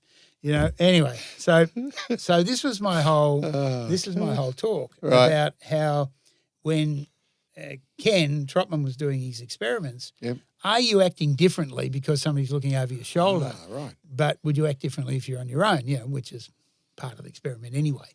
But I'm saying, look, whatever she saw in that her graph, it might have been just because I was, being able to control my body. That's right. Not the reality. So, anyways, why am I telling you that? I don't know why I'm telling you that, but that was a big. Then from there you went into what, banking? Did you? Well, so sorry. So I'm at that conference. So you obviously pursued science with a bit of a zealousy there. No. So I'm on the stage, and who is in the audience but the head of Arthur Andersen? And at the end of it, I looked across, and we're on a big stage, and Ken's got his head in his hands like this, and up to the stage comes Justin Gardner. His name was head of Arthur Andersen, and he was the one who funded the whole thing. And I could see Ken going, "Oh, that's the end of my career." He goes, "David, I love that. Now, why don't you come and work for us? Come and work for us." And I said, "I'm about to put my PhD in, which was on cooperatives." So he said, don't worry about that. Put it in, but come and work for us. And I said, no, I've got to finish it. He said, okay, you can be 50% in charge of M&A. They didn't have an M&A business. They wanted me to come and start it. And for some reason, he knew I'd done some small work. People had businesses worth $5 million or something like that. And so he said, come and be 50% that and 50% research. Well, I came and it was like 150% M&A and no research. And so I did it as I always intended to go back to university to finish at Sydney. And I still give lectures, all my friends are professors and they'll go, can you come and give the final lecture in ag economics or whatever, at the end of the year. But so it was an accident of history. I didn't intend to go into investment banking. And one of the funny things, this will shock you because now I know everybody, of course, or if I don't, they know me. But when I went to investment banking, I'd come out of the gully, out of Furniture Gully. I didn't have my family didn't know one public company director. We didn't know anybody. And how I got interested in finance is another story, but we didn't know anybody. So even when I went to work for Arthur Andersen, I didn't know not one public company director. So I starting off with an academic, and I needed to sort of bash the hell out of that out of me. You need to be much more commercial, which I'm now very commercial. But I was always saw the linkages. And so even though I didn't put my PhD in, I would have 30, 35 refereed journal articles in the world from the best schools, University of Chicago, New York, London School of Economics and so forth. And they came about because I was always good at seeing, I think, the linkages and getting the ideas. And this is what I used to do. This is my 20% free tassel.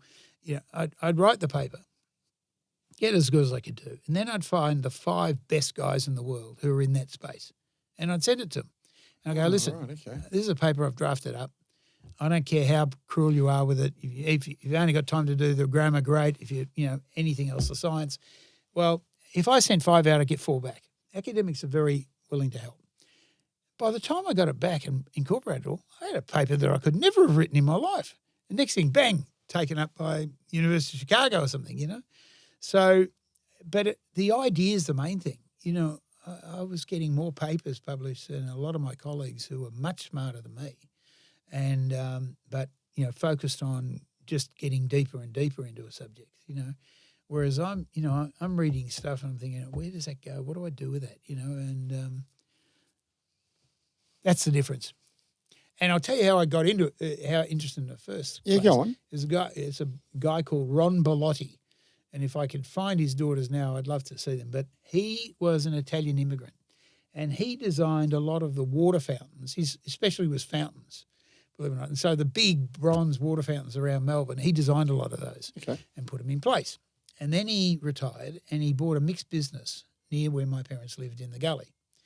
And so he gave me a job to work there in the afternoons. But it was a real mixed business, like it sold lollies for kids and meat and newspapers and groceries and medicinal sort of stuff, everything for everybody. Yep. And he was an Italian chain smoker, and he used to lecture me. He said, Dave, if you're going to do anything, you've got to be an accountant.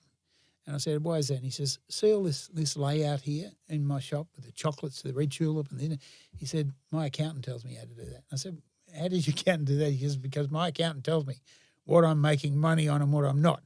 And these guys, he's going, these guys are shaping business. He's talking about accountants as though they were the new the demigods. And they're shaping business. And so he then, as part of my job, but he subscribed for different encyclopedia type things that used to come out every week on my behalf to improve my education and That's so very forth. decent of him. Oh, it's great, unbelievable. And and when I left, and he gave me a watch, and but it was amazing, and that's why I want to be as generous as I can with people as well. It doesn't cost me any. I don't have any ego to try and protect. I can't think of anything better than helping somebody make $1 billion business. Lee, you said, okay, you went to the gully, didn't know anybody, so you didn't come from networks. Yeah. I'm looking at a man wearing a red tartan coat. Yeah. I'll look at a picture here before I saw you today. There's the man wearing his red jacket. Yeah. I think I've seen you in different pictures wearing a green jacket, or a yellow jacket, or maybe a blue jacket. Yeah. I'll look at the website. Yeah. I always have a good laugh when I look at your website. I encourage everybody to look at their website. Yeah. Kettle Williams, have a look at that. Have you always been flamboyant, or is this part manufactured?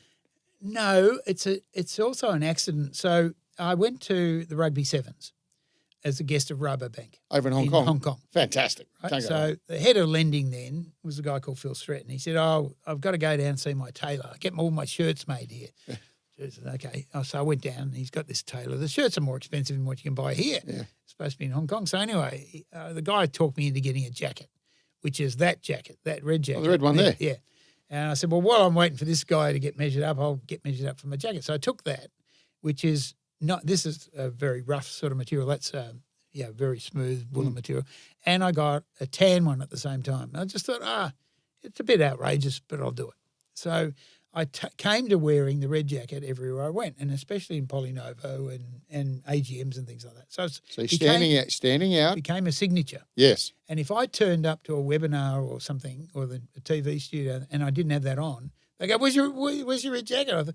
I thought you were employing me, not a jacket, Anyway, one day I've just done an AGM in my red jacket, and I get exactly that photo you're looking at now, but in a bright green jacket. And it was sent to me by a guy called Jeff Emanuel, who runs EFM. It's a fund manager in Hong Kong. And I know him quite well, and he invests in a lot of my stuff. Good guy. And his sister, by the way, is Christine, on the board of Polynovo. Yeah, okay. And that's how she came across my path. But anyway, he sends me this, but in green. And I said, where'd this come from? He said, I'm sick of watching the red jacket. I photoshopped it. So I then switched my social media into the green jacket, but it was never a real jacket. It was just green. Is that right? Yeah. And so I started turning up to things, and people say, where's the green jacket? And I go, well, it doesn't exist. That's the first thing. So what do you do? So I rang up the guy in Hong Kong. I said, same jacket, but in this colour green, sending the picture. So it came back. So that's fine. The green jacket's been around for a year and a half. I got a call from him twice this year. He said, Dave, I'm only doing this out of courtesy, but we've had a call from this guy, and last week he had a call from this guy who want your green jacket made in their size. One of them's a public company director. Yeah, there's people walking around because they like. So it's sort of, am I flamboyant? No, they're not that flamboyant, Oh, I stand out. But I think it's a signature. I really like it. It's a nice thing to have. What's next, David? Oh, death, Yeah, it's a few years away. No. But what do you want to do before you get to that part? I just keep doing what I'm doing, and every day there's a new idea and a new challenge. But, I've got some investments that will, knock the socks off people, and I'll tell you about one, which is sort of public. They can go and have a look at it. But I own a quarter of a company in Adelaide with these two professors, one of which helped me on the BTM thing. And what he saw, imagine this. You come in with a burn, I take all your skin off. You just got flesh. Put my foam on it, and the foam's got thousands of holes in it. Yep. The cells and blood go into the holes. You just taper it in, wrap it up. 4 to 6 weeks, it's gone. It disappears. But what's left is a brand new dermis, better than when you're a baby. And what happens is the cells go into these little holes and they start joining up. And then you just piss out the foam. So the guy who helped develop this, John Greenwood in Adelaide, he said, well, hang on a minute. If I put this foam on and I put the cells in it and the cells are still there but now in the form of a dermis, why can't I use it for any other cell?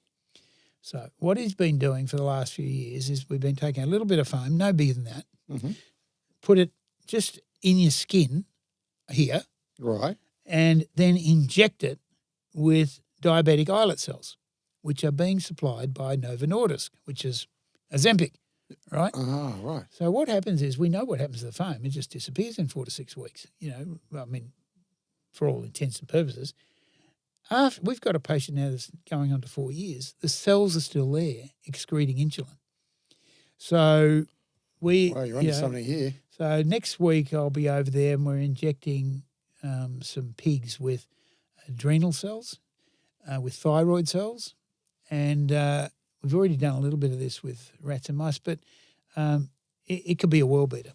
I mean, see, think people like Ozempic, well, you look at Novo Nordisk, even though its share price is a third of what it was, it's still the biggest company in Europe. It's amazing. Yep. But you've got a couple of problems with things like that. First of all, a lot of people don't like injecting themselves. Yeah, right. Secondly, if you're on it in the US, it's probably costing you $1,000 a month. Yeah, right. So cost is another thing. Pretty But compliance is a problem, and the cost. So put it under here and just leave it there. And because it's here, if you've got any problem with infection and so forth, you just topically do it. So it's a bit like if you've got eczema or something like that, you can get creams that just put it on, goes into the skin. So you can topically immunosuppress it. So that's what we're doing. It is so exciting. I'll tell you, it's bigger than Texas. If you were to look back at that young bloke all those years ago, I don't know, those electrodes on you, sacrificing yourself to science, what advice would you give him now? Look, my advice to young people and myself, if I had my time over again, is very different today than it was even 10 years ago. I think as I grew up, my advice probably would have been, go and do a commerce degree and go down this track. But that's only if you're this sort of person, Now, what I say to people is do whatever you want. Just whatever makes you happy, do it, because all education is good education. And this I know from watching Microsoft chairman do the Harvard University closing speech before he died, and Apple, I should say. It's a very long story, but it's a heartbreaking one because his mother didn't want him. He had a pregnant mother who was doing a PhD. That's right. Yeah. And she said, I'm going to put him out for adoption, but it's got to go to people who got a graduate degree. Well, the only people who wanted him were a couple of workers who were just factory workers. She said no. And then she finally relented and said yes, but on the basis that you agree that you're going to put him through school, like university. Yep. And that's what they did. So he's doing a university degree, doesn't matter what it was, and he hated it. And he thought, my parents, my adopted parents, have given everything for me, and I'm not enjoying it. I'm just wasting their money. So he dropped out of university. This is Mr. Jobs we're talking about? Yeah. So he dropped out of university, and he said, and I dropped back straight away into university, but I slept on the floor in my friends' dorms. And I enrolled in a subject I'd always wanted to do, which was calligraphy. So he says, well, who would have ever thought calligraphy would be anything? But when we came to do the keyboard on the iPad and so forth, he said, everybody's copied this. It's the best thing ever because of, he had a reason for it. But so I think that's, and the other thing I'd say to that is when I was running M&A at Arthur Andersen, we employed a lot of people and got some seconded from England. Now, people don't realise this, but in the early days, and I'm going back only 30 years, most of the universities in England didn't teach accounting. No. I lived over 10 years, interviewed senior people. Yeah. If you walked in and said, I've just finished a degree and I did accounting, see you later. Yeah, that's right. You should have read the classics. Yeah. You should have done something that you want to pursue because it's a form of discipline and it's education. Well, we're teaching people to be apprentices accountants. I mean, they should be educating themselves first and foremost. And I noticed. I don't understand why we've done this, to be honest. It's a funny thing, but you're I spot noticed on. that when I took people out of Oxford or Cambridge, first of all, one of them has an accounting chair. I think it's Cambridge, has a chair of accountancy, but they've never had an accountant, right? It's supplied by Arthur Andersen or something like that, But when I employed anybody who had a generalist degree, they then went into Arthur Andersen and you did your accounting training while you were working. Spot on. But when I employed them here, they were just more well-rounded and more well-read. And technically they might have had a little bit of trouble catching up as you would do if you went to university to study accounting, Yeah. So I think those things just tell me when you get to our age, you realise you could have lost 2 years somewhere down the track and it wouldn't have made any difference. So, I just say to people, look, do what you want to do. Talk to as many people as you can. And I think one of the things that people don't do enough of, whether you're wealthy or connected or not connected, is talk to other men. I mean, talking as a man. Okay. And I read a book once when my boys are now 25 and 27, but about bringing up boys. And a big part of it was introducing them to a cohort of your friends that could, so that's what I did. So I'd have a dinner every 3 months and I would invite, I don't know, let's say Andrew Bassett from Seek, and he had a son who knew my son. And so we had half a dozen guys sitting around a table, all have a steak, bottle of red wine. Kids, by the end of it, knew each other like the back to front. But they're hearing people like Andrew Bassett talk about how you started Seek and how it funded it. And so they learn two things. They learn to be more confident. They learn where they sit in the universe. That's the first thing. Because if you've never been in investment banking and I bring you into a meeting with the CEO of Coca-Cola, you become, oh, Jesus, And whereas I took my son, they both worked for me while I was doing their degree, I take them in those meetings and I say, shut up, don't say anything unless you've got something to say, but listen. And you come out of those meetings going, these people aren't any different than me. And I also know now how to talk to people, So I think, one of the things I say when people come to see me, I had one of Rupert Murdoch's relatives, grandson, come to see me last week, and I said to him, look, you need to talk to these 6 people because they're all in areas that you're interested in, but they might give you very different advice to me. So put them in touch with, so they get a feel for, well, first of all, they get a better network. I didn't have any network, but it makes you a lot more considered, So what would I do if I had my time over again? Probably do the same thing, make the same mistakes. I don't regret anything. Fair enough. David, it's been fantastic having you today. Greg, thank you very much. Thanks very much for having me. On that, you've been listening to No Limitations.